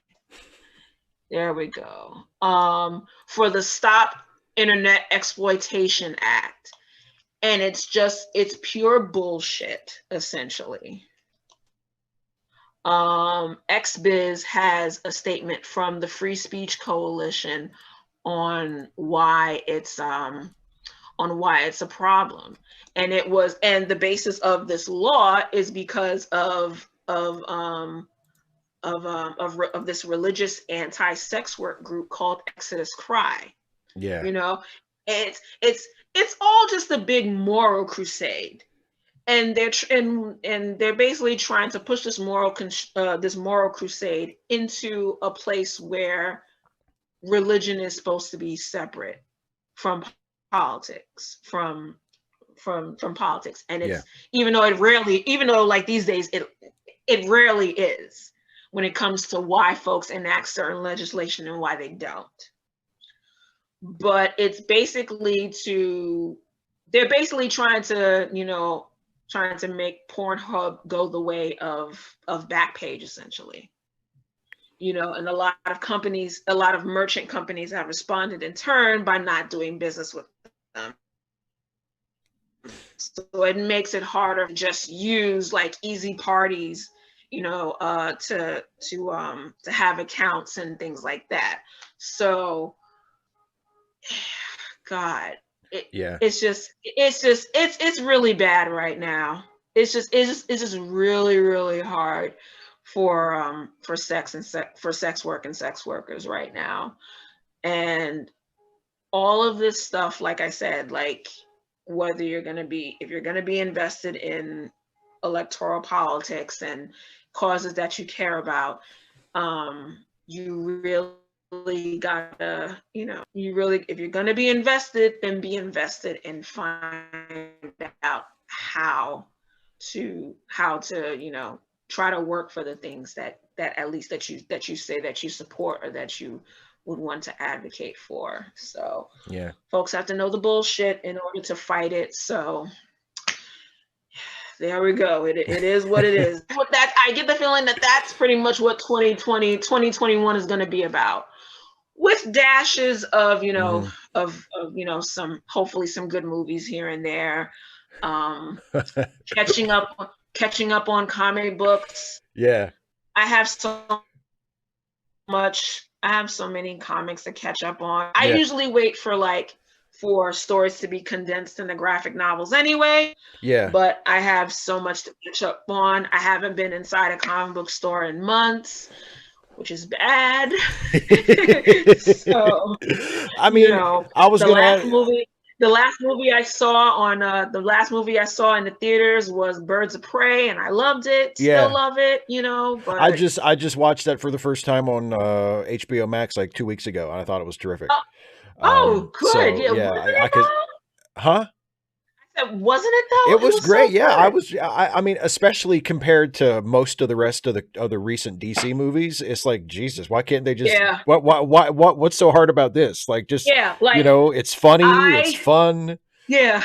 I do want to see Wonder Woman 84, but I'm scared because I've seen folks live tweet it. Yeah. And it's just been, I'm just like, oh God, it doesn't look good. It doesn't look good at all. And I'm like, am I gonna have to do this free trial for HBO Max just to watch that movie? If It's you tempting. It's tempting, but I don't know, and it's like, see, cinematic universe movies for me yeah. have been, I mean, the first Wonder Woman had its problems, but I did like it, Mhm. but it wasn't great. That's For how I felt me about it. has been Shazam was Oh, actually good. Shazam was It was really good, I funny. thought. Yeah, I like Shazam a lot. Yeah, Yeah. it was pretty good. I enjoyed Aquaman for what it was, and also for Jason Momoa because yummy. And also like Nicole Kidman as his mom. I'm like, wow, like good shit there. But so for me it was Shazam. For me it's Birds of Prey, Shazam, and Aquaman. Yeah. That's it. Um I'm not really looking forward to the Snyder Cut because the damn Snyder Cut didn't exist before No. now. So everyone kept pushing for it and pushing for it and pushing for it, and then Zack Snyder was like, "Oh, okay, so I'll do my Snyder Cut of Justice League," which wasn't a good movie to begin with. So now you're gonna have me sit through 4 hours of a not so great movie in the first place, especially, Yeah. and on top of the revelations that Ray Fisher, the Mm. guy who played Cyborg, on Yeah. top of the revelations on how he was treated by Joss Whedon, But and Jeff Johns too, apparently. Yeah. and yeah, apparently Jeff Yeah. Johns too, enabling it. And Yeah. I'm like, Jeff, like, you're my hero because you made Green Lantern readable for me. Like, you made a lot of stories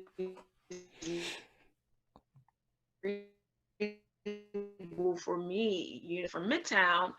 I got into Green Lantern and he was writing it, and it was wonderful. I was reading I got into Teen Titans when he was writing it because Hmm. it was wonderful. And just to see what's going on with him now, it's like, oh dude. And Yeah. on top of the Green Lantern series that's been greenlit by HBO Max that he's going to be involved with. And I'm also part of a podcast that's going to be focusing on that, the Yeah. Green Lantern podcast. Yeah. So, just to see all these things like just popping off. Like, I'm not going to sit 4 hours watching a movie that, like, I didn't really find that great to begin with in the first place. No, me neither. I'm not. Yeah. Especially since I have so much, critiques of Snyder's Superman to begin with. Yeah. The Oh, only yeah. reason why Don't. Superman versus Batman was even remotely enjoyable is because I thought that Ben Affleck made an okay Batman. Yeah. Especially since it was really based on Zack's love for Frank Miller's Batman. Hmm. So, Yeah. No, I thought if even though Affleck. Yeah. Batman versus Superman had its own problems too, like, well, why'd you say that name? Why'd you say that? Why'd you say that name? Like, it was just all over the place, and it's also hard for me to buy this fucking guy as like Lex Luthor. Like, get the fuck out of here. Yeah. Like, Yeah. you're not convincing me that the guy from The Social Network in Zombieland is fucking Lex Luthor. Like, you're not doing that. You're just not doing that to me. You're not convincing me that this asshole put like a jar of piss water and named it like peach, whatever. What, grandma's Peach peach snacks tea or or something? You're not Yeah. convincing me that, yeah, peach tea. Like, you're Yeah. not convincing me that this guy did that. You're just not doing it. Yeah. I watched a You're just not. So, I, I watched a video. I think it was last week, but by Cold Crash Pictures on YouTube, and it was about Birds of Prey. And one of the things he talked about that sort of comparing the Birds of Prey movie to like the Zack Snyder movies was that in Birds of Prey, the characters have emotions that we can recognize, and like whatever emotion Batman is supposed to be feeling in that scene where he's screaming at Superman, why did you say that name? Why did you say Martha? It's like no one's ever felt whatever that is. Like, why is he mad?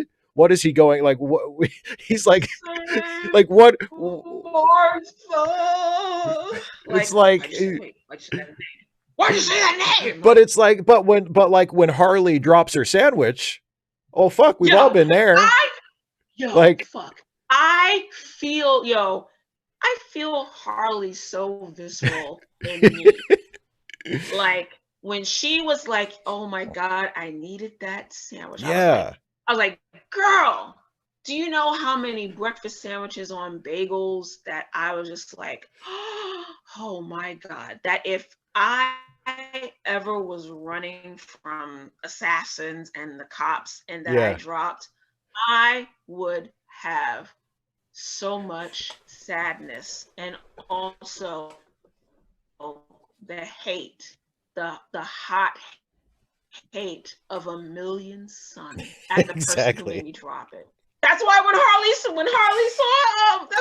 saw Montoya again, she was like, "You is so visceral." Yeah. And it's so true. It's like, you made me drop my breakfast sandwich that time, bitch. Exactly. It's like you know what she's feeling. Like, not like a sociopathic murderous rage, but there's definitely gonna be some rage there. Like, oh, you're the bitch who made me drop my breakfast sandwich the other day. Like, oh, get you. There was, exactly. Each of the characters had their own distinct set of feelings and emotions about things that were going on. You could empathize with them. Huntress was very funny as the serious deadpan character. Yeah. I haven't read Birds of Prey, the comics, so I'm not sure if she is as deadpan if she's deadpan or serious like that in the comics. But it definitely worked for the movie. It was definitely funny for her to be this very straight-laced, serious, I'm doing this for, to avenge my family. You murdered my family and I'm seeking justice. Vengeance and justice. Oh, now I've avenged my family. So now I will help with the seeking of justice. And just her, you know who I am? Yeah. Do you know who I am? I am Huntress. And for everyone to be like, okay. Right. Who's that? I don't like, okay, you are serious about that name there, girl. Good shit. Do you mind murdering those thugs over there who are trying to kill us? Yeah, good. Teamwork. And also fucking the fight in the amusement park and Harley giving Dina the damn hair thing. Yeah. It's like, hey, you need it? Of course. Because of course, like, we are so used to carrying like so many things. We have to carry so many things on us, like, and there might be something in our pocket, and maybe this, like, oh, I gotta get my hair out the way because I'm fighting. It's fucking realistic. It's fucking realistic that you would not want your hair in the way if you have to kick multiple people's ass, heels or wedges all the damn time. Yeah. I mean, wedges are comfortable, but after a while, it's like, hold on a second, you expect me to fight in this shit? For some people, it may be a bit more natural. I remember Ronda Rousey saying that for her fight scene in one of the Fast and the Furious movies, she was fighting Michelle Rodriguez, and she had on a nice dress and heels. She was a bodyguard for someone in the film. She said it was easier for her to fight in fucking stilettos because when she normally fights, she's on the balls of her feet, so it was a bit easier for her. So I can believe that for folks who are, if they're used to fighting, if they're professional fighters, if they're used to having to be on, the fronts of their feet, that's the balls, right? The ball and the heels in the back. Yeah. They're used to being on the balls of their feet all the time to move around, and so they can move up their foot easily to kick with that. That I can believe. For the rest of us who either get into who either, just, live the type of life where, okay, got to know how to defend ourselves somehow. Like Dina, her mama was a superhero Right. apparently. So she learned it, being in the neighborhood, on the streets, you're not your feet or whatever. So you're not always gonna want to be in heels. You're gonna be in whatever the fuck type of shoes you're gonna be in. Flat foot, sneakers, Yeah. whatever. It's all, like, oh, I got all this, funky hair in my face. It's it could be, and it's like, oh, I gotta give them, like, oh, I'm like, fuck, I want to kick ass, but I got all this fucking shit's in my face. Oh my god, you have a bobo. Thank you so much. It's so believable. And Rosie Perez as Officer Montoya, I loved her. And even with when she got shot, but the fucking the bulletproof bustier caught it. It's believable. It's it's fashionable, it's good for your tits, and it saves you from getting shot. Good shit. Like, you can actually, you don't have to suspend that much belief. It's all fantasy. Yeah. So we're being expected to suspend this belief because it's fantasy. You know what I mean? Yeah. But it makes it so believable so that, we don't have to suspend that much belief. It's not like John Wick crazy. No. Where everybody just has to go in being, just a, very, very capable, ass kickers. It's like, they're assassins. It's like, you sort of expect them to do whatever. And then even then, there is a lot more suspension of disbelief, especially if you're an assassin who's, someone calls you Baba Yaga, like, you better be able to do some shit. Yeah, exactly. But that's what, but Birds of Prey was very much, like, you didn't have to, like I said, you didn't have to suspend that much disbelief. It was good. It was a good mix of that, of relatable and, oh yes, of course this is fantasy, but also, of course, these girls are fighting and they come away and they have scratches or they're beat up. Like when Dina was help Harley from being taken in the van. She wasn't just kicking ass. She had to take hits too. That happens. Right. You're not, no one there is that super powerful where they can just, like, avoid getting hit, or if they get hit, it's like nothing, whatever. Like, it is what it is. It's regular people who put enough time into, building some skills over time. So they've had to learn to fight. They've had to learn to take hits and keep going. And it was fun. It was a nice, fun, rompous ride. I am a total fan of Harley Quinn. I love that they took a lot more material from the comics with Jimmy Palmiotti and his wife, Amanda Connor. I have those. Hold on a second. Let me go to my shelf. Oh, yes. Here we go. Like, oh yes, I loved it, especially when they showed that she was on the roller skating team. Oh yeah. Like, oh my God, when I saw that, I flipped the fuck out in the theaters. I was like, oh my God, yes, the team. Personally, I would have loved if she had maybe a bigger mallet, but the mallet that she had, and of course, the bat works. It's fine. Oh, the bat was awesome. Those fight scenes where she's just smacking the shit out of people with a baseball bat. Oh awesome. Yes, I enjoyed them so much. It also showed that she also acquired some skills, because she always knew that she had some things that were not quite right, but she started off as as freaking as normie as could be, as a fucking as a fucking psychologist and as a fucking psychologist. Yeah. So and then, like, you fall heads over heels with the wrong guy, and then you got to start acquiring some gymnastic skills. It just, it all makes sense. It's just, that's just what happens. It it all makes sense. Sometimes you meet the right person or the wrong person, and you end up acquiring skills you never thought that you would ever have to acquire. It's crazier because, oh, my boyfriend's a psychotic maniac who kills and robs and everything, and we get chased around by this guy with shoes in the bat costume. Fuck it.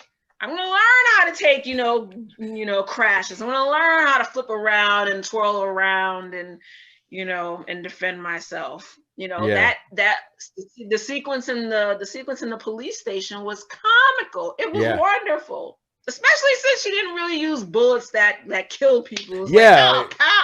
Yeah, she's like shooting people like a glitter gun. Yeah. Yeah, she was. Yeah, it was fucking glitter gun. Except when she had the kid in the garage space, and she had to really like stick at the folks with the bat. Yeah. The bat seat, with her using the bat in that sequence, especially after when they were shooting at her, she was behind the bags of cocaine that they had the police confiscated. Yeah. And she just took one whiff.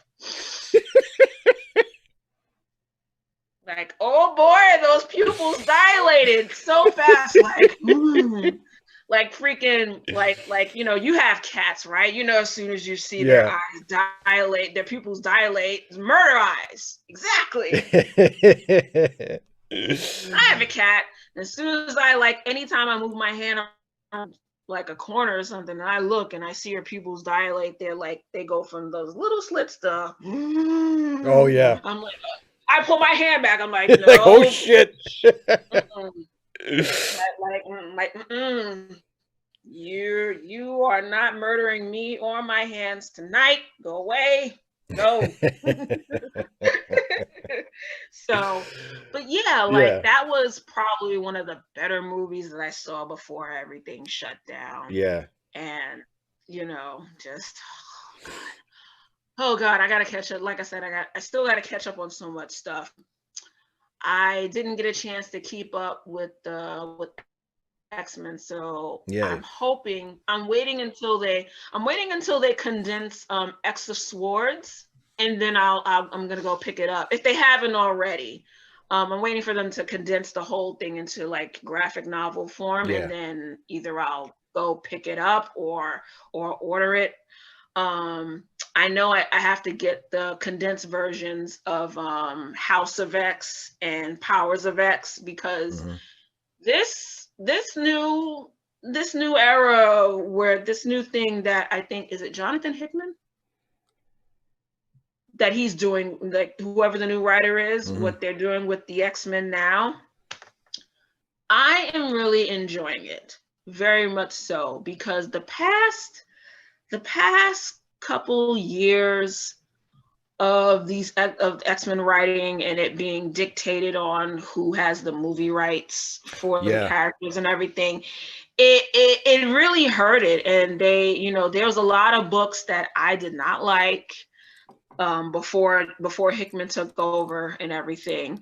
One book that I think the only X book that I enjoyed that sadly ended up being just a mini series was X-Men Red, and it was written by, God, I can't believe I wrote an article about him.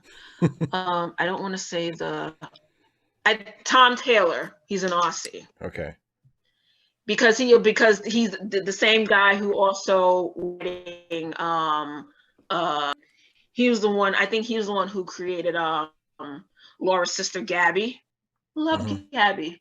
She was so great in X-Men Red, because X-Men Red was a character of it was just after they brought Jean Grey back, the Phoenix Resurrection, which I didn't really like the story that much, but I am glad that they had brought it to a resolution. Like, okay, bitch, you done brought me back for the umpteenth time.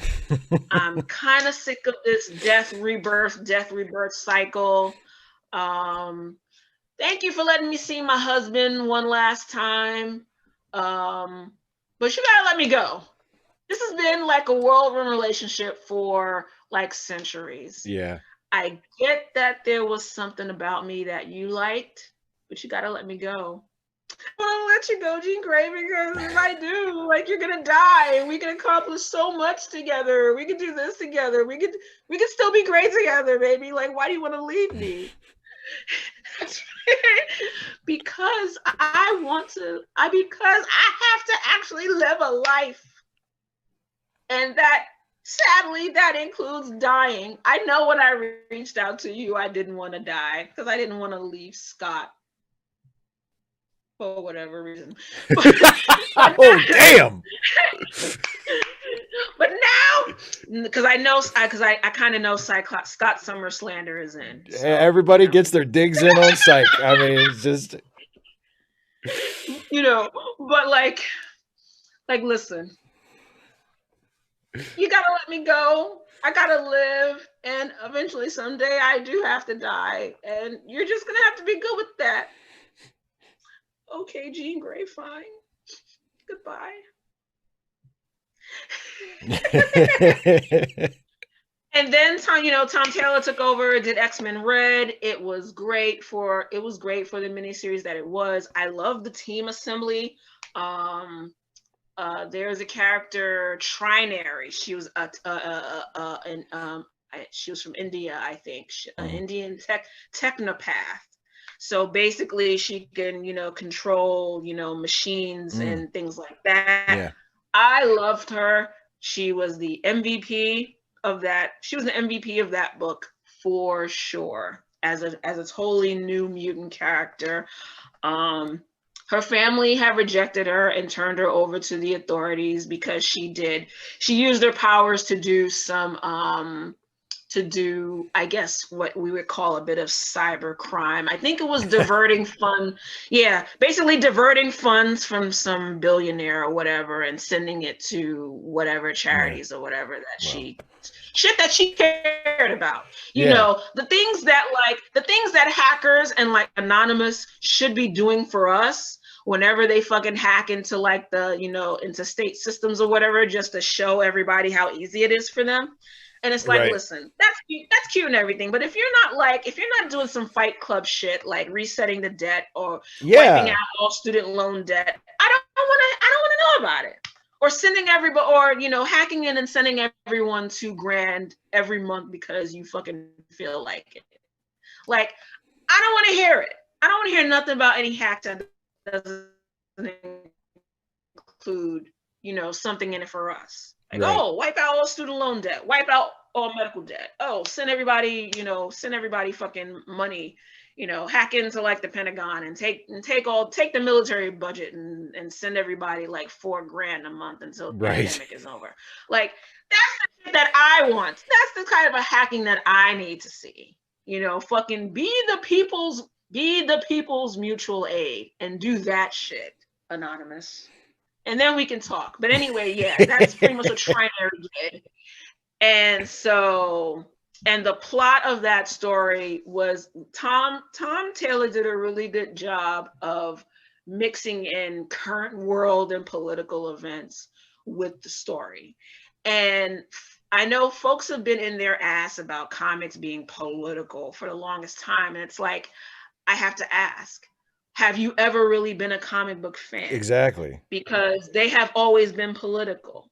Yeah. Fucking, especially Marvel. Political means, especially in the past. Yeah. Fucking, they made comic books to push certain narratives for people to support World War II, to invest in bonds, to be okay with rationing, to hate the Nazis. They had a cover of both a Captain America comic and a Superman comic where both of those characters punched the shit out of Hitler. You cannot tell me that comics are not political, because all the media we consume is political. This is media, what we're doing right now, and it's political. Fucking Bitch Planet is political. Yeah. Even my fucking Sailor Mars character up there is fucking political. So like, you cannot tell me that you are a comic book fan, or like an X-Men fan especially. Yeah. And then bitch about comic books being too political. Sweetie, are you serious? Like, I can't take you seriously, you know? And so X-Men Red did a really good job of hitting on, you know, what's going on in times, you know, rising hate thanks to Trump. So of course that came out in a lot of anti-mutant sentiment that's rising. Because of course, what are mutants a metaphor for? Marginalized Mm-hmm. groups, Black people, Yeah. Jewish people, queer people. Bam, you know. And so they took advantage, he took advantage of that via having the main enemy, bringing back Cassandra Nova in a meaningful way. So she created a new type of nanotechnology, which it's like a nano, like a ball or a chip or something. Mm-hmm. She basically she can infect people. Her plan was to infect humans with it. So you basically turned regular humans into new nano sentinels. So now once you infect a human with the nano sentinel thing, they can see who is a mutant and who is not, and they Right. are filled with a huge amount of rage, of homicidal and genocidal rage for mutants, and they kill them.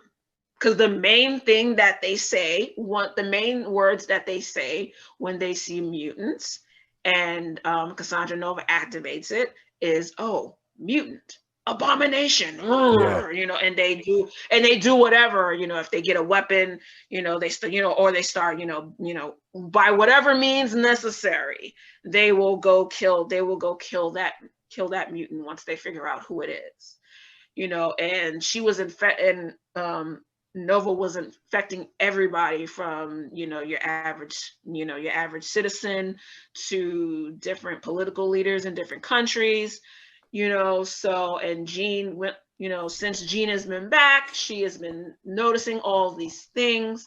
So it was kind of it's what's in her and her team's mission has been to find these folks and protect them. And she had a nice team. She had Nightcrawler, which, Mahmoud Assar, I think is his name, the original artist Mm-hmm. that they had. His work is wonderful. He's been doing Conan and a lot of other stuff ever since. But his Nightcrawler, his bearded Nightcrawler, Zaddy status right there. So it was Jean, Nightcrawler, Laura Kinney as Wolverine, so Wolverine, and Gabby, which her code name was Honey Badger, made sense. Totally made sense. So first it was those four, and then the team expanded to Storm, to include Storm, because sadly in one of the issues, Cassandra Nova ended up infecting her with the nano sentinel thing while she was sleeping. So Storm ended up flying to Wakanda, and there's a mutant there, a young man, that Black Panther that T'Challa knows, as his name is Gentle. He's a Wakandan mutant, and he's basically like Strong Guy in that he can increase his mass to be strong and to take hits and stuff like that. But he can also reduce himself to go back to like sort of normal. He doesn't stay big for long, only for the time that he needs to. And when he doesn't need to, he goes back to his regular size. So Storm flies over to Wakanda, and sees this mutant his code name Gentle. And T'Challa's like, "Aurora, what are you doing here?" And she's like, "Mutant. Abomination!" So she tries to, she tries to, of course it's Storm. She's like, "Send all the Thunderbolts, kill that abomination." And then it also reached the point where she was like, "Oh my God, I am a mutant. Mutants all around me." And she almost, if it wasn't for Gentle grabbing her and surrounding her, she would have electrocuted herself because of the damn nano the Sentinel thing thing, in her head. Yeah. So, Wow. so it included Storm, Trinary, the Technopath, MVP, who was able to submit an actual sentinel and make it her bitch. And so that ended up being the team's primary mode of transportation to fly places where they needed to. She reprogrammed the Sentinel. And then fucking Honey Badger like put a flower and drew like a rainbow over it. So it was just so funny. That's cool.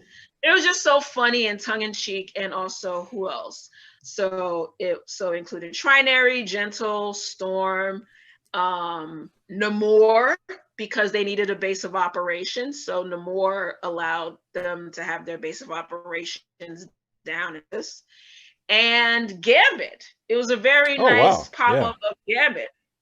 And the way he popped up was so funny because it was at a tiki torch rally against mutants. And Gambit was down in New Orleans for a job. And he saw the crowd with tiki torches. And he was just like, he grabbed one of them and he was like, Mon Dieu, this is what you guys are using? Could you guys get anything better from Home Depot or some shit like that? He was just cracking on them. It was wonderful. And so he ended up joining the team. And so they ended up having to fight Cassandra Nova. And the way that she was able to get these nano sentinels is that she was able to get Forge under her control. So she ended up making Forge create those because, of course, that's his power. He can basically create anything. Yeah. Anything technologically, he can create. It's like if you build it, they will come. That was pretty much his power. His power for like anything technically. Like, oh, I lost my leg in Vietnam. I'm gonna build myself a cybernetic arm. I lost my hand too. I'm gonna build myself. Right. I built my cyber hand. Fucking genius, I tell you.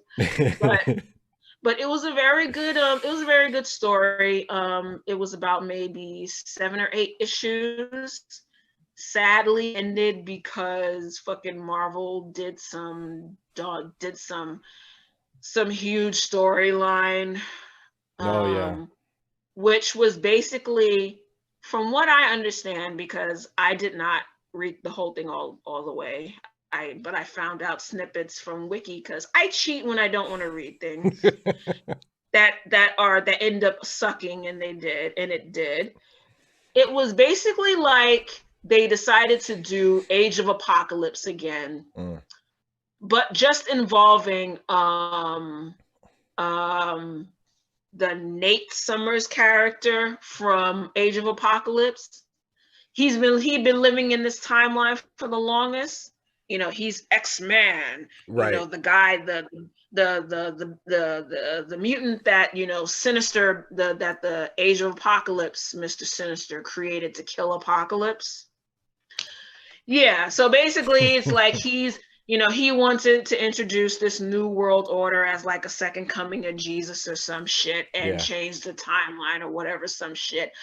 I checked out because I was already pissed off that they canceled X-Men Red so early. And I was like, fine, if it's meant to be a miniseries, then it was meant to be a miniseries. Whatever, fuck it. I think it could have had enough time. I think it could have had more issues. The costumes were fucking awesome. And also they were made in Wakanda. So they were made of vibranium, of material to help them and to shield them from ever being infected with those nanobite things. Oh yeah. So their costumes were good. The art direction was really good.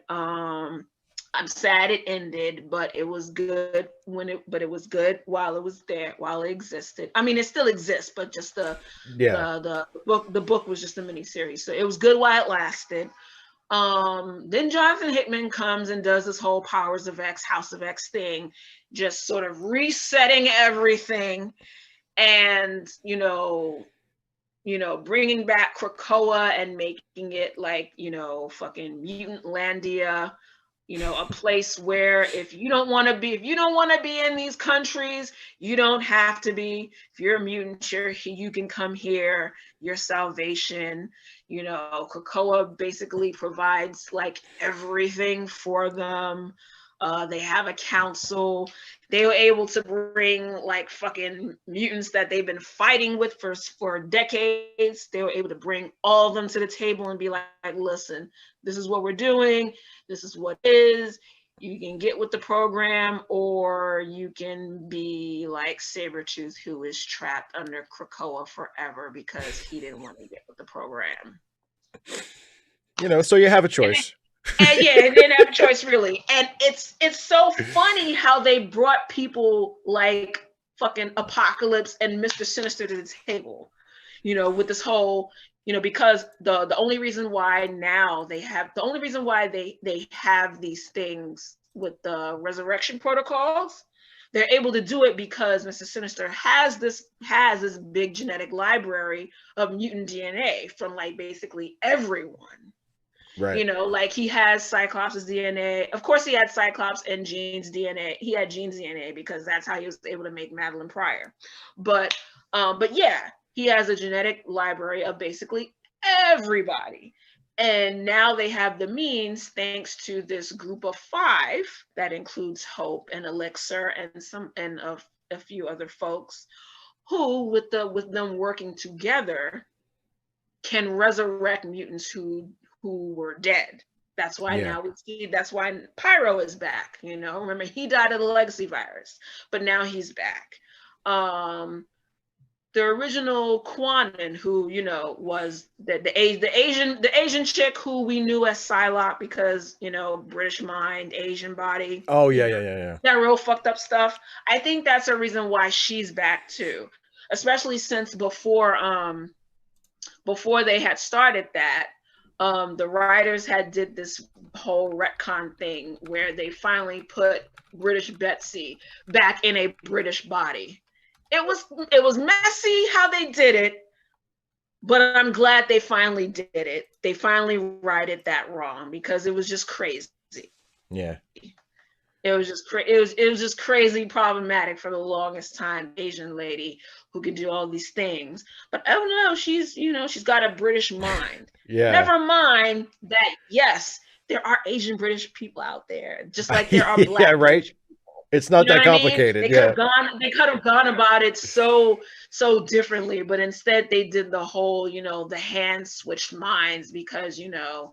Because like one of the guys loved this woman and she was dying, so he brought her to his master's, the hand, and then they used all their mystic shit and technology or whatever. They found British Betsy, and they're like, okay, we're just gonna swap minds and do some other shit. So then we end up having a telepathic ninja who can lead the hand. Okay, whatever.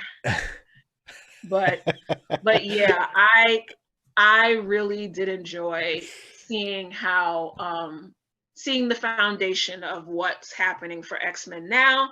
Mm-hmm. I really liked that. I think I liked where it was going for the Marauders, you know, Kate Pride, leading the Marauders, you know, helping mutants who can't get through the portals to Krakoa, actually going and getting them. And, you know, and then getting into shenanigans along the way because Iceman and Pyro are with her. So, you know, so everyone, I like that everyone has a purpose. I like the fact that lots more mutants are back. I really didn't like I didn't always like the idea of mutants always being under attack. I know it's allegorical for, you know, marginalized groups, Black people and things like that. At the same time, this is a fantasy story. You don't always have to put us through shit. Right. You know, give us a little bit of joy. And I feel like when they started, you know, with the first couple of issues establishing House of X, Powers of X, I feel like once they got to the conclusion of that and you saw, you know, once they settled everything, you know, got, you know, the support of different nations or whatever, because basically they made a trade. They were like, listen, we have our sovereign country over here, and we're going to be doing our thing over here. But this is the last chance we'll offer y'all. We have this drug, we have these things, these advances in medical technology and stuff like that, and we will give that shit to you willingly. Just understand that we are a sovereign nation. A lot of nations agreed.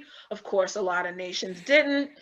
Wakanda looked at Krakoa and rolled their eyes like, bitch, we've had vibranium for over a millennia. Like, we already have whatever you're selling. We've had what you've been trying to sell for the longest time. We're good. Just don't fuck with us. Boom.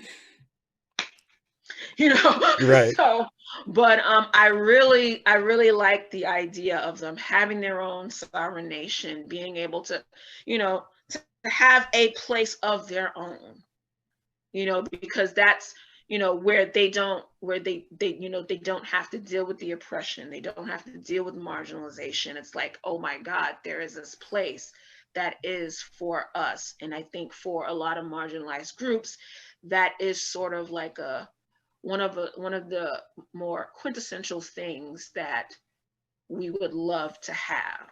Yeah. Just a place where we can just be, and we have whatever we need to provide for ourselves, and just be, not have to be on the defensive all the time, where we can just live our lives, just and relax. just be. Not and relax, of course, but as I when I say just be, I guess that in some ways that includes relaxing. Well, relax just in terms of like your everyday existence, not just relax exactly. like put your feet up. My everyday resistance, I can just I can just interact with other people, and with other people, whether they're fellow people or not people, and I don't have to worry about whatever bullshit being projected onto me, and therefore affecting how you interact with me. Yeah. Like, that's it. You don't you don't have those projections to put onto me. Right. I'm a fellow human being. You see me for all that I am, and there's nothing attached to that. Like, you see a Black queer woman who likes all of these things, who cares about all these things, who is a sex positive feminist. And there's no bullshit attached to that. And we can just be, that something like that. So I really liked it. I liked the little clip. I saw the image of, Cyclops, of fucking Wolverine in the middle, and having a beer with Cyclops and Jean.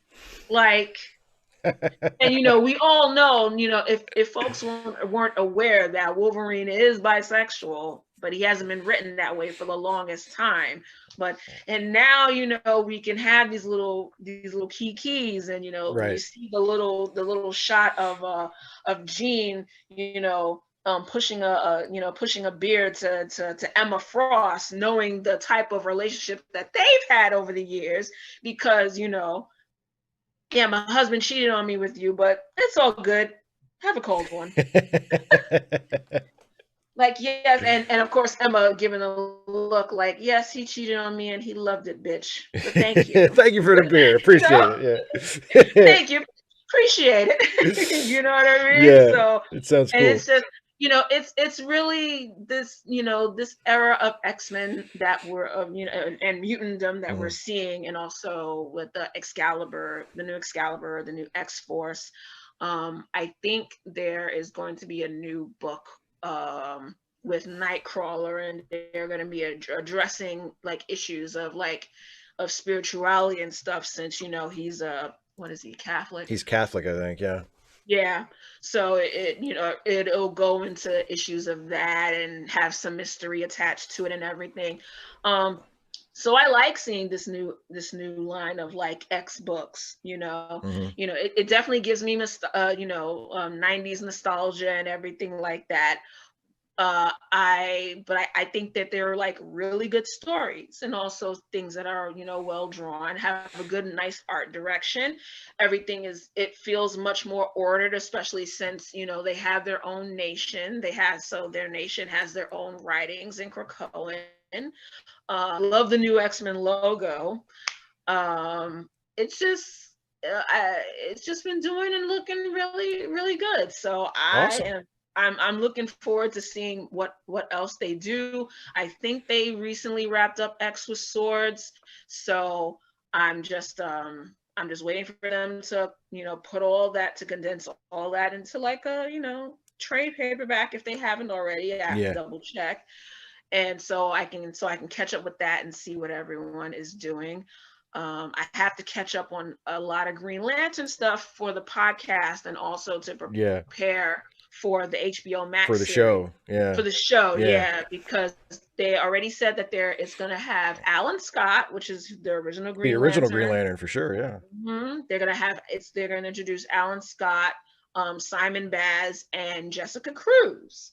Oh, cool. They're the intergalactic cop, Yeah. cop duo.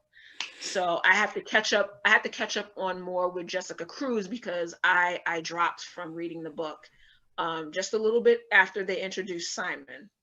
So I have to catch up more with him and see how they put those two together, and so I can just get a bit more up to speed on those two. So yeah. gosh, so much Yeah. stuff. I Yeah. have to catch up on that. I have to catch up on, like, the indie stuff. Like, I have to catch up on Sex Criminals, which is which is a good one from Image Comics. I gotta see if I don't know if they made any. I don't know if they restarted Bitch Planet, or if they made more like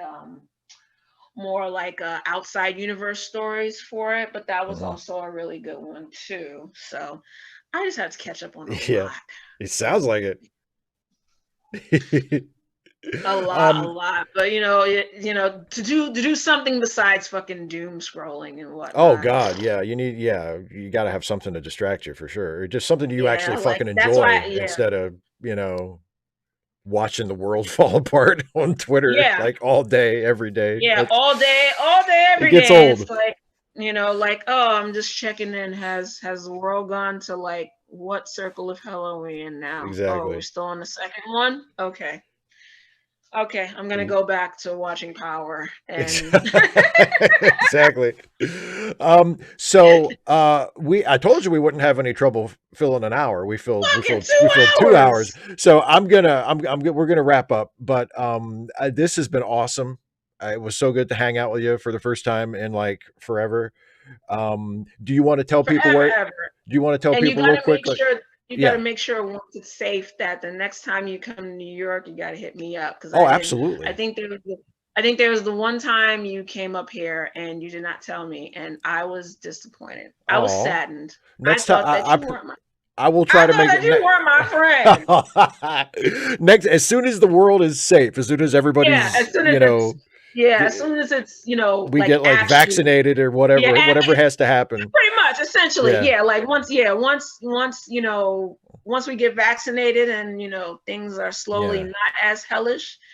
Next time you come to the city, absolutely, you definitely better let me know. I will ride that Amtrak up to New York, Joe Biden style, and I will let you know I'm coming, and we can hang out. That would be awesome. That's right. I'm gonna be like Uncle Joe. Be like, come on, man. get on the train. Get on the train. Do you want to let everybody know real quick where they can find you on Twitter? Oh, cool. I know. Yeah. Yeah. Okay. So, Foxy Jazzabelle on Twitter. I tweet rant about a lot of things. They're not always rants. Don't worry. But it's from anything: nerd stuff, current events, politics, pop culture. My addiction to going to the local Kenny's Fried Chicken. Sex work, sex positive, Black feminism, all that stuff. Whatever it is, if I care about it, I have a big mouth about it. That's it. So Foxy Jazzabelle on Twitter, Facebook.com/Foxy Jazzabelle, and OnlyFans.com/Foxy Jazzabelle. I only charge $7. So for the amount of stuff that I put up there, it's definitely worth it. That is my version of the people's mutual aid. It's, I'm pretty, so are my titties. You know, you want to see them. Pay the $7. $7. You know? And also I haven't really been pimping my GoFundMe as much because it's, you know, it doesn't really get that much attention, but I am fighting I've been fighting not fighting, but I just need to raise funds for non-payment so that I can be able to stay at my place. Thankfully with COVID, things it's slowed down for like courts and stuff like that. But anything that anyone, you know, could wish to donate so that I continue to have a place to live, you can either do the GoFundMe or you can support me via OnlyFans. That would be greatly appreciated. Yeah, I think you have the link, right? Yeah. Okay. Yeah, Steve's gonna share the link for the GoFundMe. Anything you got, anything, you know, anyone can donate is always greatly appreciated. I would say check out my YouTube, but I haven't really felt the urge to to vlog about things for the longest time because I'm on Twitter most of the time, and so if I'm not tweeting about it, then I'm blogging about it at foxyjazzabelle.com. Foxyjazzabelle.medium.com is also a place for original essays. I am trying to make that space like it's a once a month column for whatever's happening. That may change depending on how I feel, but for the most part, you know, Foxy Jazzabelle on Medium, that's more of a monthly column where you get stuff that I may not talk about on my actual blog, but go to my blog and you'll definitely find most of what I write there. I am also part of the Green Lantern podcast. It's you can go to DC. It's part of the DC TV podcast family. So you can go to DCTVpodcast.com and you'll be able to find the Green Lantern podcast there. You'll also be able to find all of our social media links there. So you can follow us on Facebook and Twitter.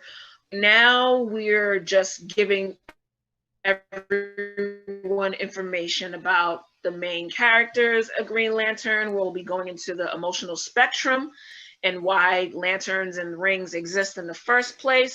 So we're just, you know, helping it. We're basically right now helping folks who don't know much about Green Lantern learn as much as possible in anticipation for the HBO Max show. And then when the Max show drops, then we'll be giving recaps on the episodes and everything. So that's it. That's awesome. That's all my links. That's where everybody can find me. So everybody watching now, you have absolutely no fucking excuse because she's everywhere. And seriously, I mean, I'm out here on these interwebs trying to do it, trying to make it. Oh boy, thank you so much for hanging out with me. This was so much fun. We'll have to do this again sometime. We gotta do this again. Absolutely. It doesn't even have to be the fundraiser stream. No, fuck no. We can do whatever we can do it anytime. Well, listen, I feel like talking to this guy just because. Let's do it. Absolutely. All right, we're gonna get out of here, everybody. Thank you so much for watching, and see you next time. See you guys.